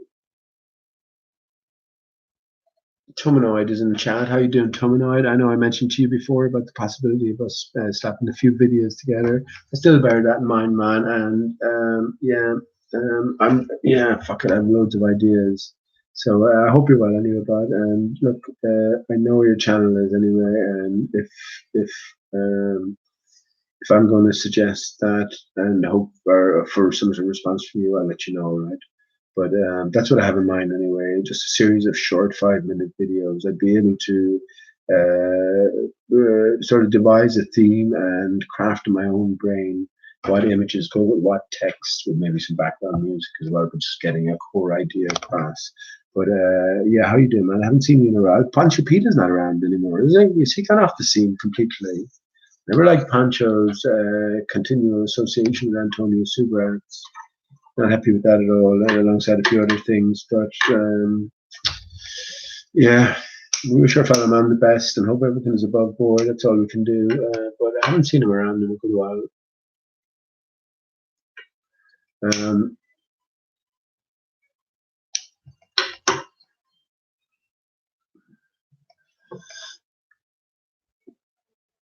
Okay, I'm way back in chat. I hope everything's going okay. And I'm sure with all the wrenches there as well, it is. I think I might get another song in before definitely have to download OBS or something the way it presents some images the next time. It would certainly serve me well to have some sort of presentation to there's so many things I could fucking work on, honestly, and that's the problem, isn't it? Burden's ass philosophical conundrum where you put an ass in the center of four equidistant bales of hay and he starves to death for want of choosing a direction to go in. But it's like, there's so many different 5-minute videos I could make that would be cutting and get to the point and have sort of a core a strength to them, actually, but all tying into what I've come to learn later on fundamentally, and most of the time reverting back to Aristarchus, right? The source of everything.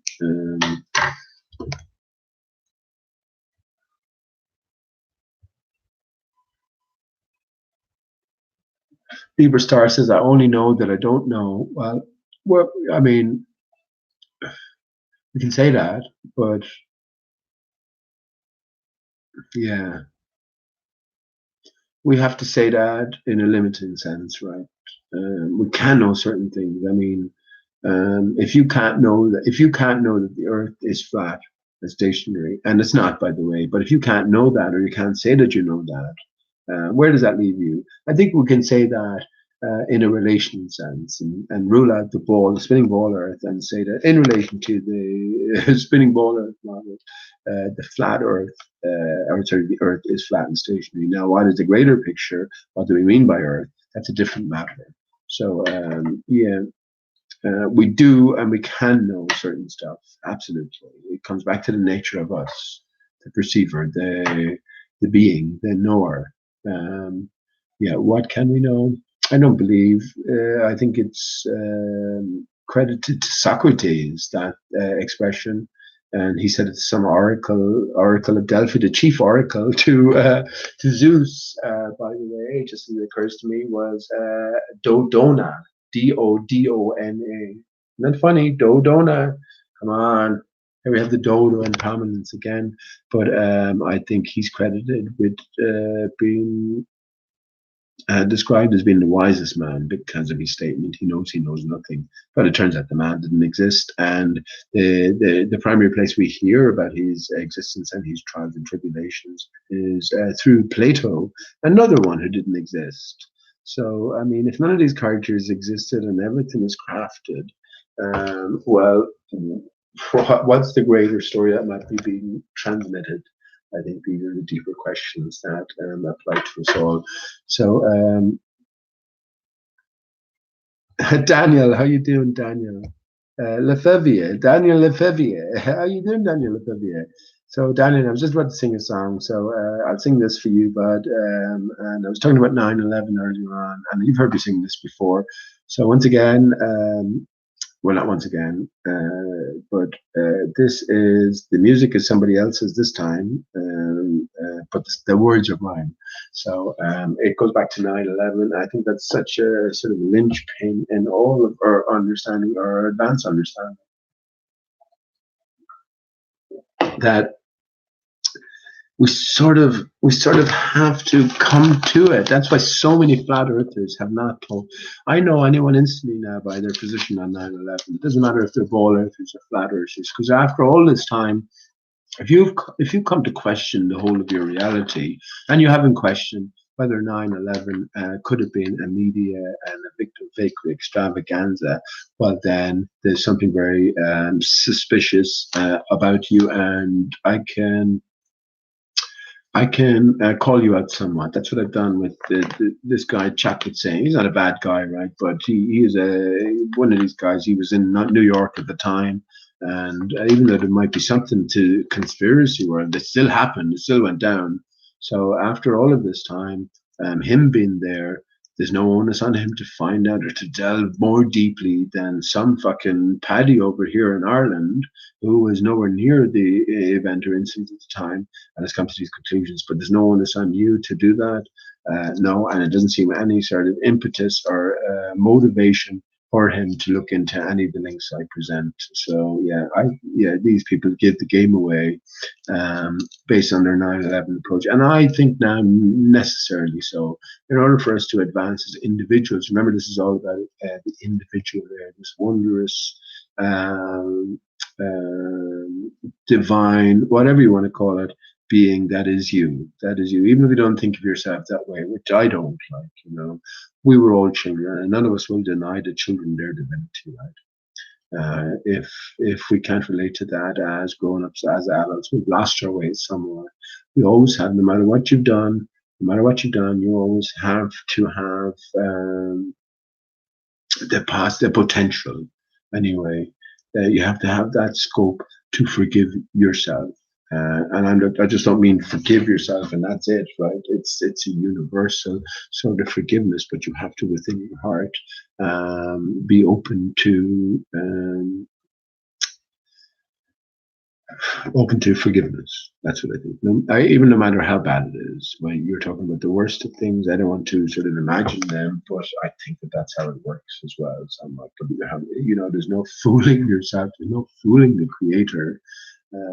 So no cause is hopeless. That's what I'll say about that. But yeah, ultimately, yeah, 9/11 was a massive conduit getting us over this bridge towards realization. So in honor of that, I'll sing this song. So yeah, you know the tune, and the lyrics are my own, and I suppose you'll have to have some sort of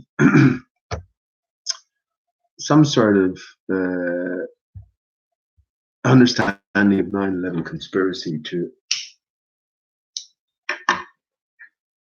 appreciate it somewhat, but it's pretty much a song written from the point of view of the Twin Towers themselves, like those inanimate objects. And I called it Stuck on Judy Wood, in brackets Ode, OWED, as opposed to OD, to the twins. And what I just threw in by, instead of Lionel Richie, Lionel Rich, what's his name? Lionel Richie. Lionel Richie? Lionel Richie. Yeah, I call it All Lion Rich Sky. So Stuck on Judy Wood, Ode to the Twins by All Lion Rich Sky.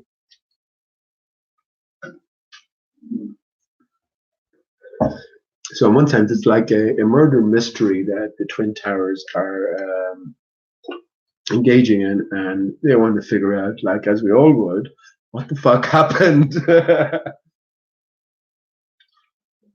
So let's see how this goes.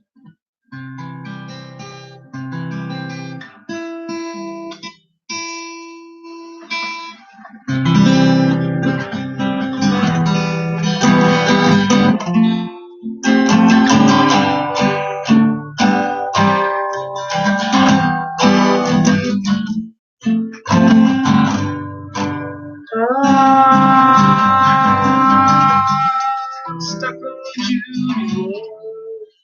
I got a feeling now, leaving my basement, all is not as it should be. Guess I'm on my way.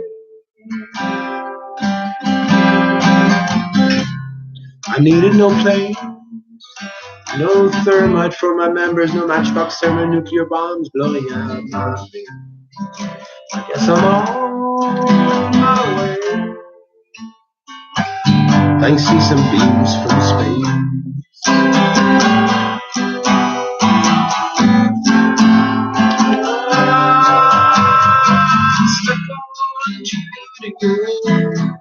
I've been a clown too long for shacking dreams and other expensive food. Yes, I'm on my way. It's not hard to see how a conditioned audience mistook a movie for reality. I guess I'm on my way. Thanks to some news from Spain.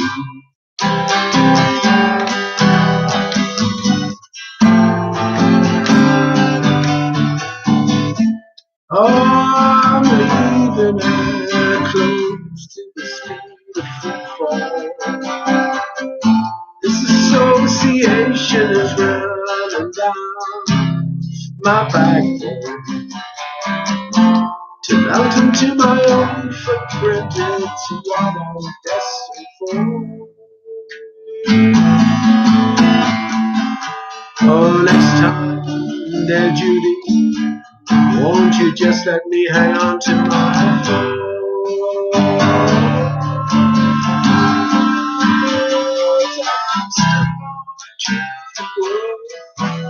Got a feeling down deep in my basement, always not as it should.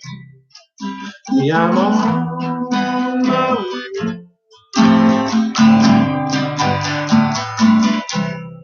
Needed no plane, no thermite for my members, no matchbox thermonuclear bombs blowing into my. Yeah, I'm on my way. Thanks to some views from space.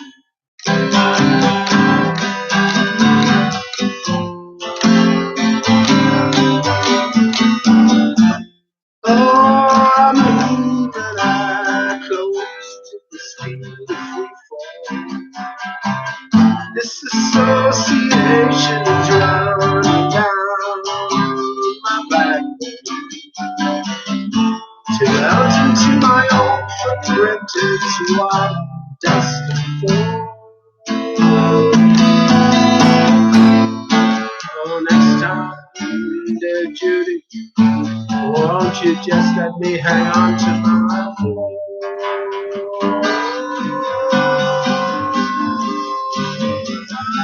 Stuck on keyboard. I got a feeling down deep in my basement, always not as it should. Yeah, I'm on my way.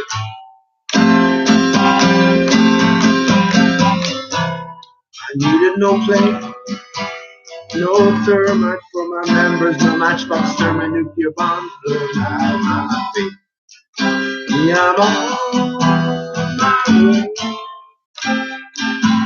Thanks to some news from space. Yeah, I'm on my way. Thanks to some news from space. Somebody call 911. Somebody call 911. Somebody call 911. Somebody call 911.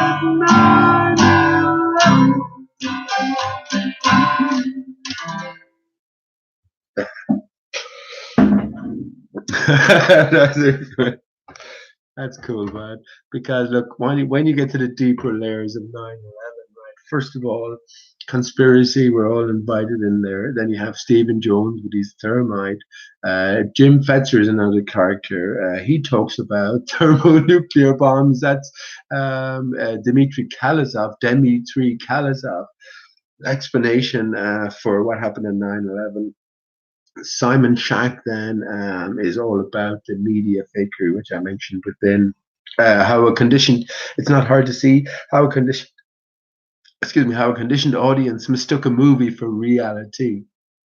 But Jim Fetzer talks about Dmitry Kalasov on acid, right? So Dmitry Kalasov talks about thermonuclear bombs. He talks about thermonuclear bombs within suitcases or even matchboxes. So that's that sort of reference they're put down. And yeah, I mean, this is the whole point. Well, the likes of David Weiss, for instance, Bob from Glowbusters went from understanding that 9/11 was a media fakery extravaganza, i.e., that all the imagery is suspect as fuck, to he went from that understanding and all of the victims being fabricated victims to the Judy Wood camp. based on nudging, I think, from David Weiss, but not nudging at all. It's not as if Bob came from an innocent point of view. He was always wrapped up in part and parcel of the greater truth associated with flat Earth. But David Weiss, yeah, tells us that, well, Judy Wood is the definitive answer to everything, in spite of himself understanding that the whole thing is steeped with fakery, and in spite of himself definitely understanding that Judy Wood's position is absolutely impossible. She's a no-planer, so therefore we understand that all of the images showing planes are fabricated. When we have this pure and certain and true knowledge, and we move on to our analysis of the demolition sequences or the collapse sequences of the two twin towers, we don't take what we've just learned with us on board. We don't consider it for media vagary. Especially when we're well aware of different sort of research facilities, Clues Forum, Let's Roll Forum, are going through this very process of exposing all of the media vagary for what it is. Yeah, so once again, it's what they don't say or where they won't go that we recognize as sort of the part that they're playing. But yeah, David Weiss, big pusher of Judy Wood. When we look into David Weiss, a very prominent character still, well, he tells us he saw 9/11 go down. He saw the collapse in real time from a sandy beach over water in New York. All clues for his friends. But that's just a song. That's a song, I guess, uh, well, inspired by 9/11, put it like that. But yeah, Stuck on Judy Wood, ode to the twins. So the twins are certainly owed some sort of explanation. My explanation, well, I'm happy enough with it. All symbolic. We had the unbirthing of, well, we know where it was, first of all, in the material heart of New York, the Big Apple. We had the unbirthing at free fall speed of the two twins, and erected in place, we have the unified whole, which is the Freedomi Tower. Free Dodo is in there as well. Freedomi, Freedom Tower, and incorporated within the construction of the tower itself, we have upside down triangles which represent the unified male and female aspects. So it's by the silence that we're almost deafened when you have characters. I remember asking Antonio Subas, how come you ever talked about 9/11 fake? Oh, Peter, I leave that to somebody else, I'm doing my own stuff. Okay. How come you ever talking about the legal name fraud?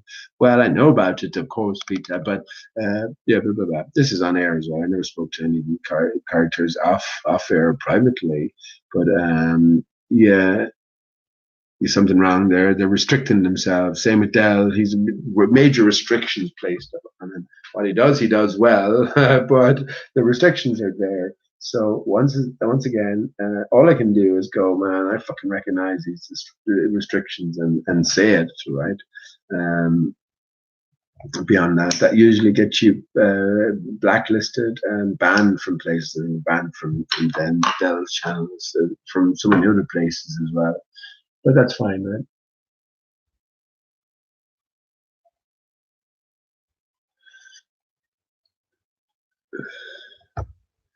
Yeah. So this is probably the last time I'll just be doing a chat here with no backup. Next time I'll probably download. I think OBS is probably the best. If you can suggest anything free anyway, that I could just download and do what I did with fucking Hangouts. Keep it simple like that. That'll do me, but I probably should put the effort in as well. I meant to start doing it. At least if I get started on a video today, that's what I meant to do. But I'll do that too soon. Hopefully tomorrow or something. I'll just get started on something. Once I get started on it, then I get a sort of a momentum going, and maybe phase these things out, as I say, in my own brain. 1919, and after that, then. Okay, well. curtains has to be called on at a certain point, right? I do believe that the Globe Theatre is at an end. The Globe Theatre was given to us by Shakespeare, and something interesting, very interesting, occurred to me about Shakespeare as well. What was it now? A couple of days ago. It was very, very interesting, and I was going, "Isn't that fucking funny now?" Because I have been saying for the longest of times, or have accepted for the longest of times, it's the same hidden hand behind things. It's the same hands that wrote the works of Shakespeare, wrote the Bible in and around the same time. Let me just see if I wrote that down somewhere. Do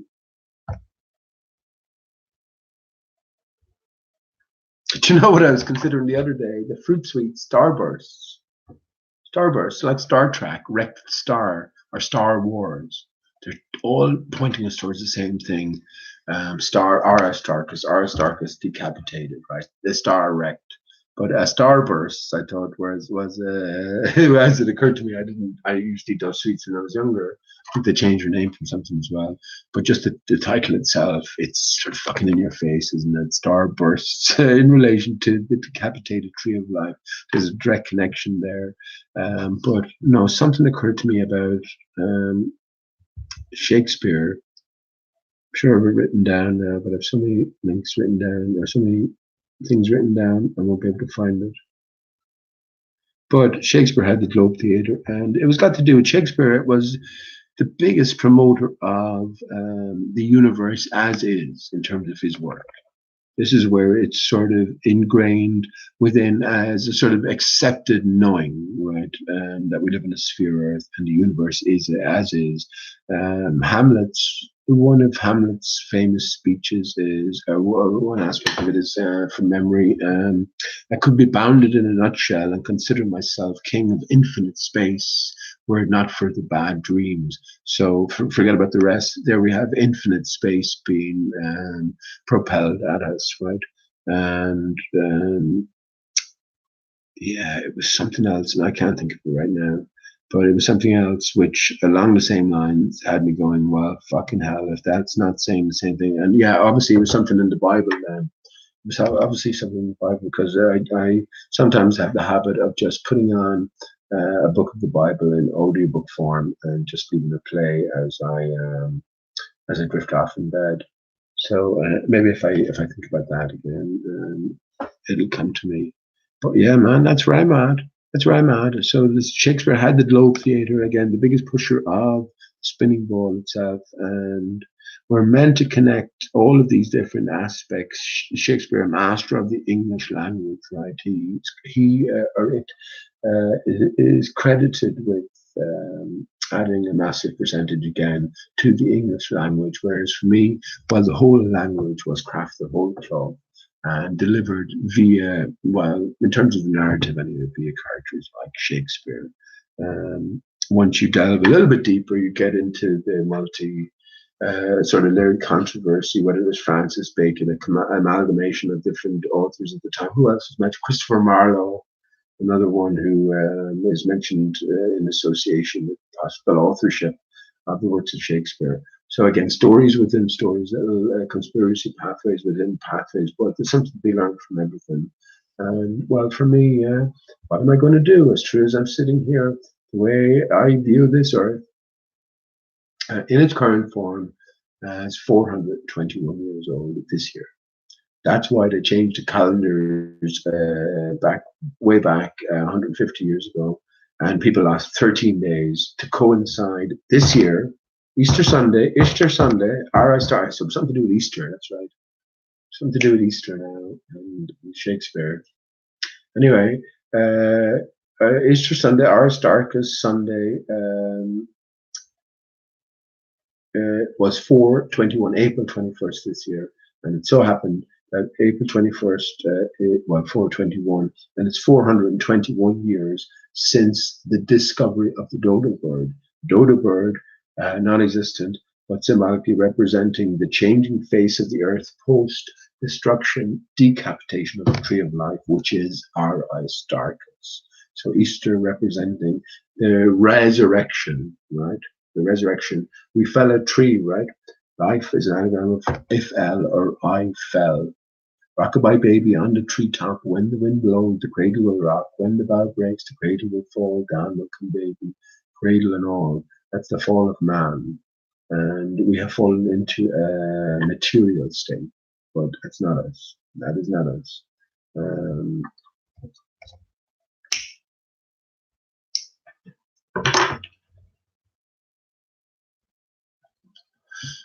They hate that. The Bible literalists hate that.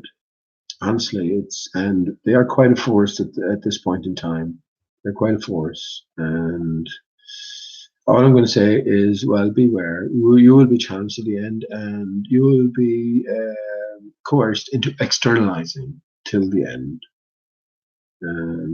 Well, I'm not going to say don't fall for it. To follow your heart. That's the best I can say. I can't think of what I was going to.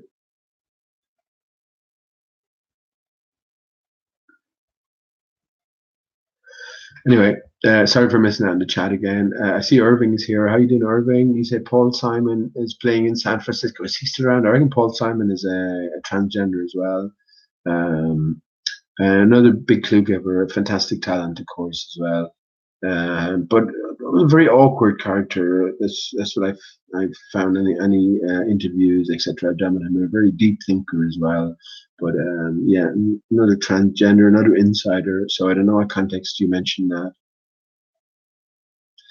Sky Flybright says the guitar playing is okay, but the singing is really bad. Well, that's fair enough, man. You can not listen then. I didn't think it was so bad. What was I singing that was so bad? I think my guitar is not tuned as well.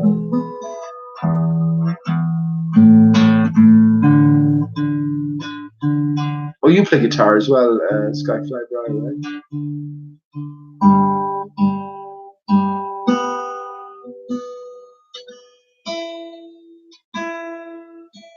But not that I give a fuck anyway. Listen, if you can play music, play it and fuck them all. Fuck them all. That's all.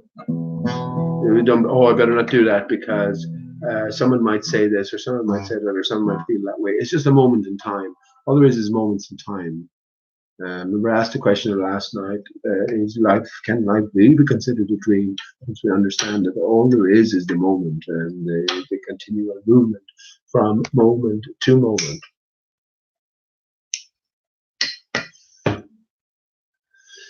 So, yeah, very pertinent question. I did read geez, that was a long night the last night.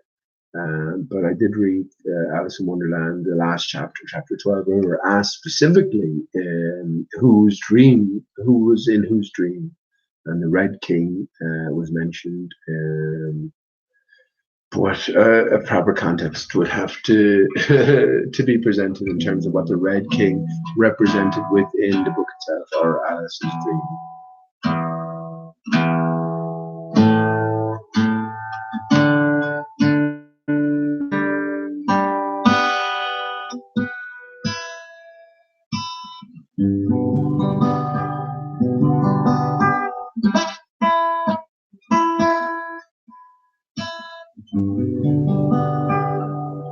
So yeah, comments like that could get you down and sort of make you feel, oh shit, I'm terrible, I'm embarrassing myself. I don't give a fuck anymore, Skyfly. If I'm embarrassed, I've embarrassed myself a million and one times. So after a certain point, you just go, fuck it, man. I'll just sing, and whatever way it comes out, it comes out. Occasionally, I might sing a song well, so that might make it worthwhile for those who are listening. Otherwise, well,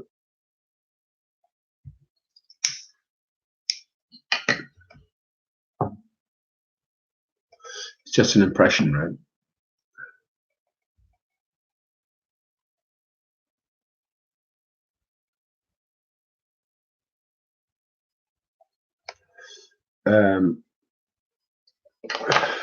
Because it's late, I think I'll finish up anyway, and I'll leave you with my parting song. So you can tune out now, Brian, because you know it's going to be shit. So.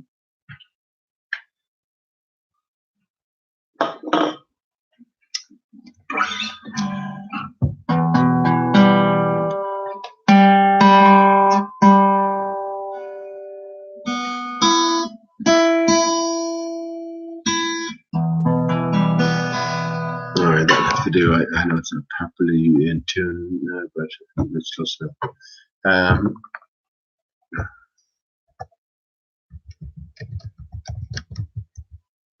Yeah, yeah. So maybe for the next time, as I get the ability to share screen and all that sort of stuff as well, and as I have, well, 21 days before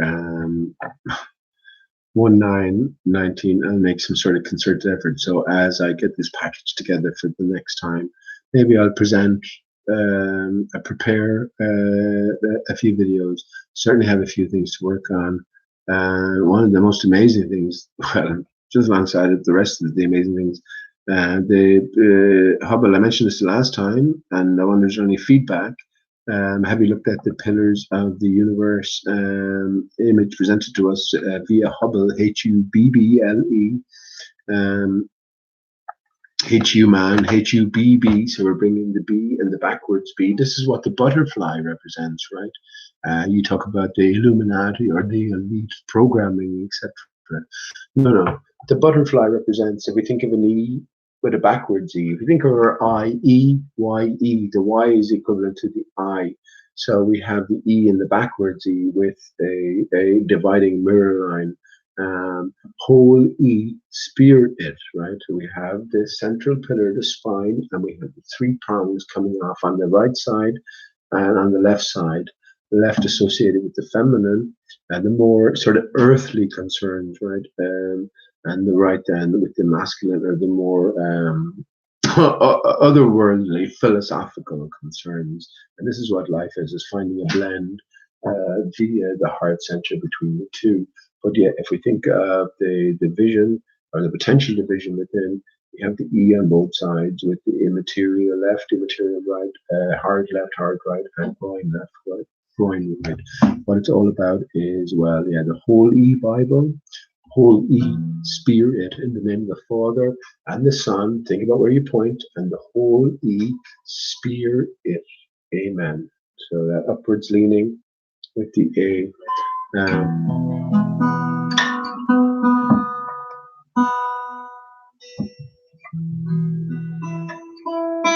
Now, wherever you're going to find the body of Christ, right? What do you reckon? What does that represent, the body of Christ? Well, I mentioned before Christ, Aristarchus, anagram of Christ's aura, or Christ, A-U-R-A, Christ's gold sun.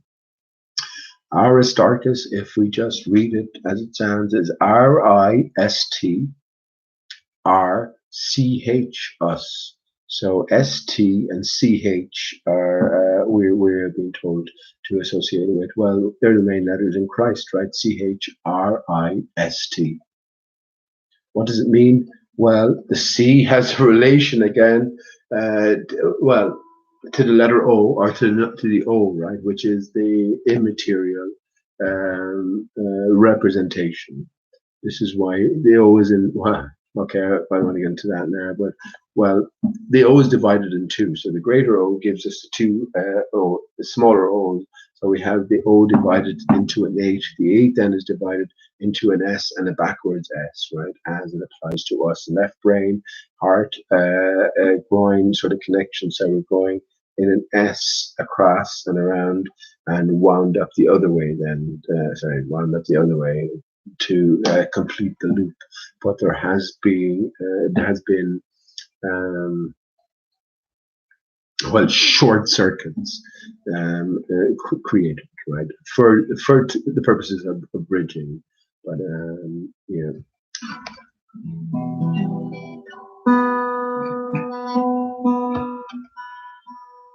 Yeah, so body of Christ, amen. Kingdom come. Let me just say to our Father again, because I went through in the name of the Father. So we pointed the head in the name of the Father. Well, you actually do that, don't you? Let me just see. It's so long. So okay, so in the name of the Father. So you generally do it with one finger in the Father, or two fingers in the Father, Son, Holy Spirit. Amen. Our Father. So our Father who art in heaven, upwards, right? H-E-A-V. A and V. Our Father who art in heaven, hallowed be thy name. Thy kingdom come. Thy kingdom come, right? I will be done. That's a sort of a sentence in itself. I will be done on earth as it is in heaven, in the material as well as in the immaterial, in thought as well as in deed, right? Give us this day our daily bread. What's bread made from? Another thing to consider. And forgive us our trespasses as we forgive those who trespass against us. And lead us not into temptation, but deliver us from evil. Evil backwards is live. Remember, I made the God devil backwards. I mentioned earlier on I mentioned elsewhere earlier on, actually. So if we write down God, but the D for God, we put it the opposite way, and then we start the devil at the end of the backwards D for God. Then we have the two words connected, God devil. In the center, we have the theta, right? So we have the 0 divided in 2, which gives us the D, which gives us the do, right? The do itself is the theta. And well, that's all things material and immaterial. So yeah, within, the devil is within, devil inside, devil inside.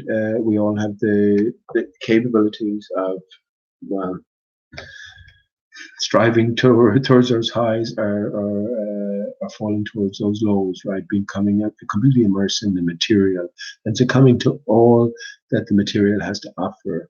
This is our downfall. This is our descent into hell. So H in the center, with the E, remember, which way does the E go? Well, it goes downwards to the L. To the L. If it went upwards, the H, then you go H-A-T, right? T. Where do you wear a hat? On your head, right? Put your thinking cap on. Thinking cap. THNK. Yeah. So once again, all applies to you. And I know the Beatles as well in their Help album. I think it's called Semaphore. That where they're fucking around with their body languages, given different letters like this. More clues for us. And yeah, if I was a better fucking researcher, I'd have all of this researched. Most of the time, I just don't know what to do with my time, but I'd have all of this researched. But these are all two gamers. As I say, Paul Fall is the dodo, this divided state of us. This is what the transformation is about, the switcheroo. Well, John Lennon was a Jesus-like character, and well, then we think of the other two. So that was the pairing, Paul McCartney and John Lennon, and then we have Ringo Starr and George Harrison. George Harrison, we notice George is George, Gerge. So with the E, you go towards the G, right?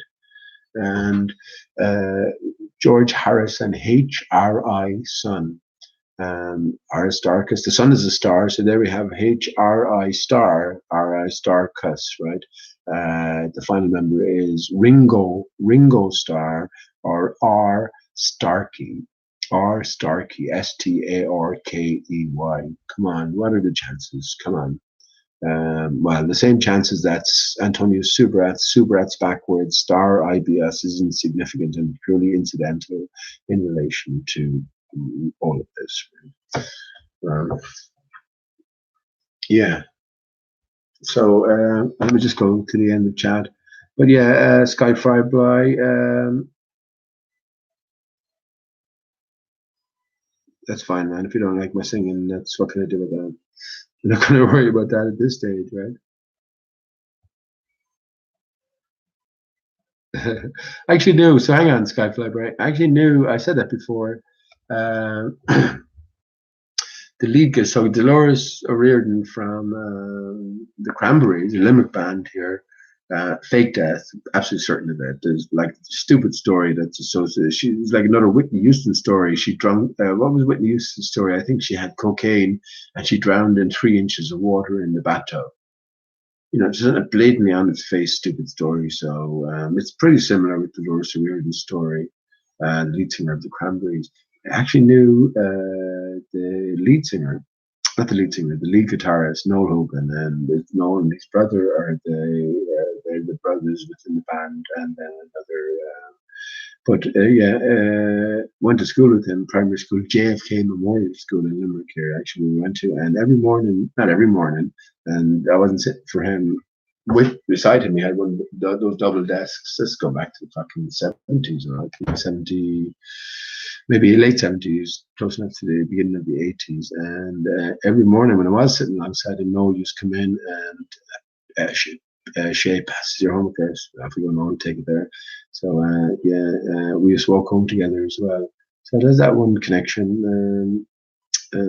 Between the Cranberries, but Zombie, I don't know that. I don't even know. I don't think they're some of their songs. There's some good songs, but I don't.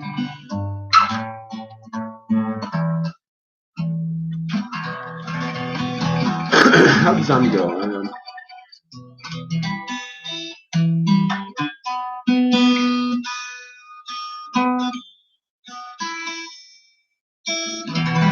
Is that a minor chord?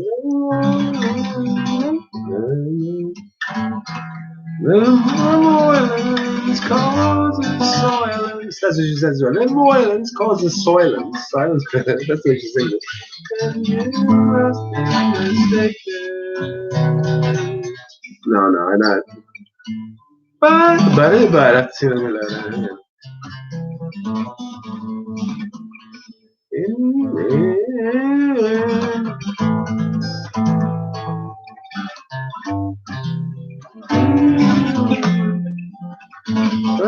but it's them that you see in the cloud that's standing in your head, they're crying. It's in your head, in your head. Zombie, zombie, zombie, in your head, in your head, zombie, zombie, zombie. Oh, oh, oh, oh,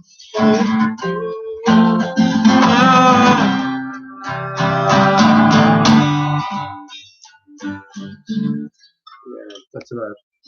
That's about. They have some good songs though. Daffodils. Look up Daffodils by the Cranberries. I like that. They have a sort of orchestrated orchestral background, and that definitely adds to that song. But yeah, another fake death there by I was going to say Ars Darkest by another famous pop musician who just exited stage left. And well, I mentioned before, end theme, just the song itself or the word itself, end, coming to so many things. One of the last, which is out at the minute, albums that the Cranberries have to offer, it's called The End. This year we had the end of the Game of Thrones. We had End Game, the end season in season 8. We had End Game from the Marvel Comics universe, the Avengers. So it's the end of something, of what? This is what I'm saying. 19 was the year, and well, 1919 or 9119, depending which side of the water you're at. September 1st. It's my last date. I'm done then. Beyond that, and whatever I do after that, I have to make it the best I can. Okay.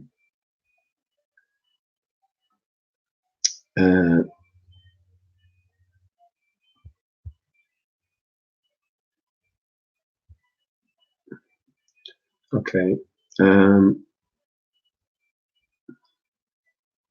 Not sure how many people are still here. Sorry for missing anybody in chat. And if there's any questions, I think I'll. All right. Well, look, I'll play that. I'll play that bud since I just saw it at the start. The one guy, the Rising Sun. I'll do that, and I'll maybe leave it at that actually, and.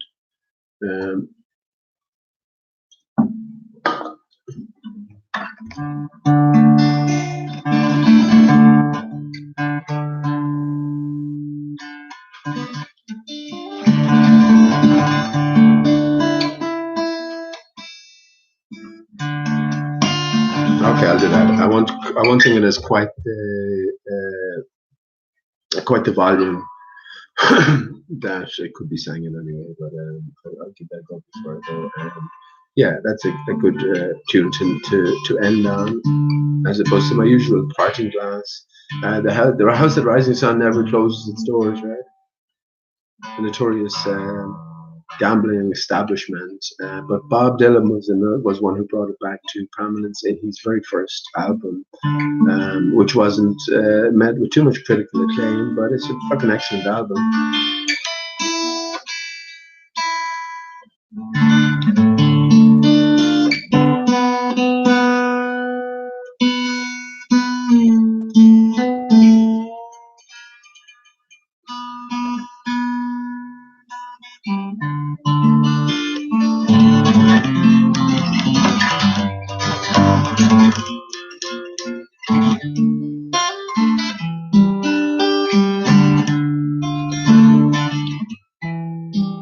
Okay, so yeah, as I'll shut it down after I finish the song. Yeah, thanks for tuning in again. And yeah, once I get the accessories installed, which will allow me to use YouTube and present my screen as well. Hopefully next time I'll have at least one short 5-minute video to present um, in a sort of complete package and dealing with some sort of a significant theme anyway. So yeah, until then, I'm sorry if I missed anyone in chat. I'm terrible for not going into chat. But as I said, yeah, look, whoever you're relating to, if you have any questions in these type of chats, I think there's more to be gleaned from the chats than in general what's been said on air. That's certainly my experience myself these days. And yeah, so if I did miss anybody or any comments directed at me, I do apologize, but it's not the be all and end all, right? This is just some guy here speaking his mouth off. So yeah, on that note, I will leave you with The House of the Rising Sun, and yeah, until the next time.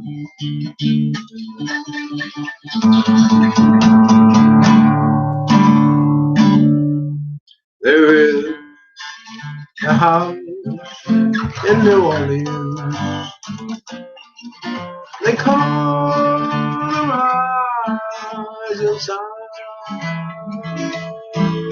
It has been the ruin of many poor boys, and God, I know,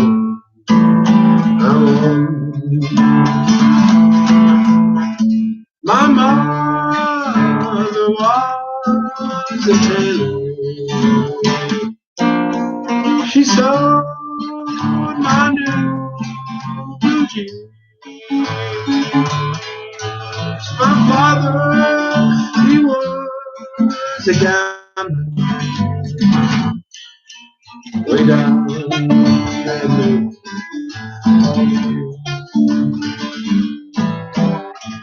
now the only thing down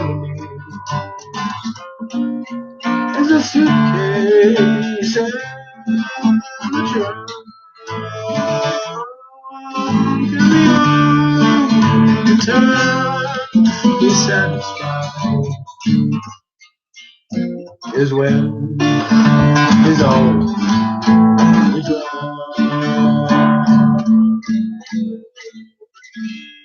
Go tell my baby sister not to do what I have done. Spend your life in sin and misery in the house of the rising sun.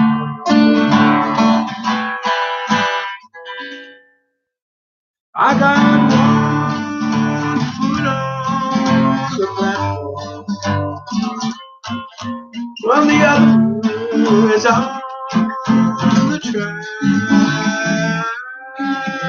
I'm going back to New Orleans, where that boy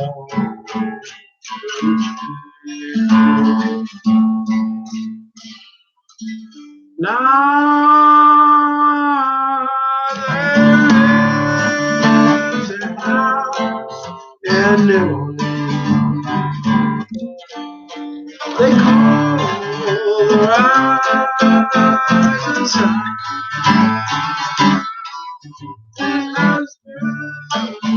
The ruin of many troubles.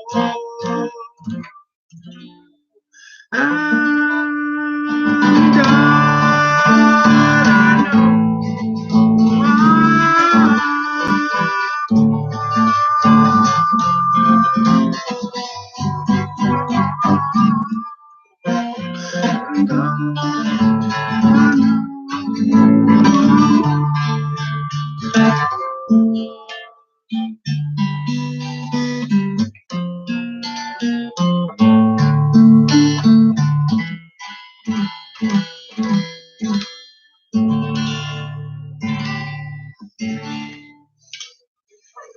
Alright, friends, until the next time, I love you, my Steve.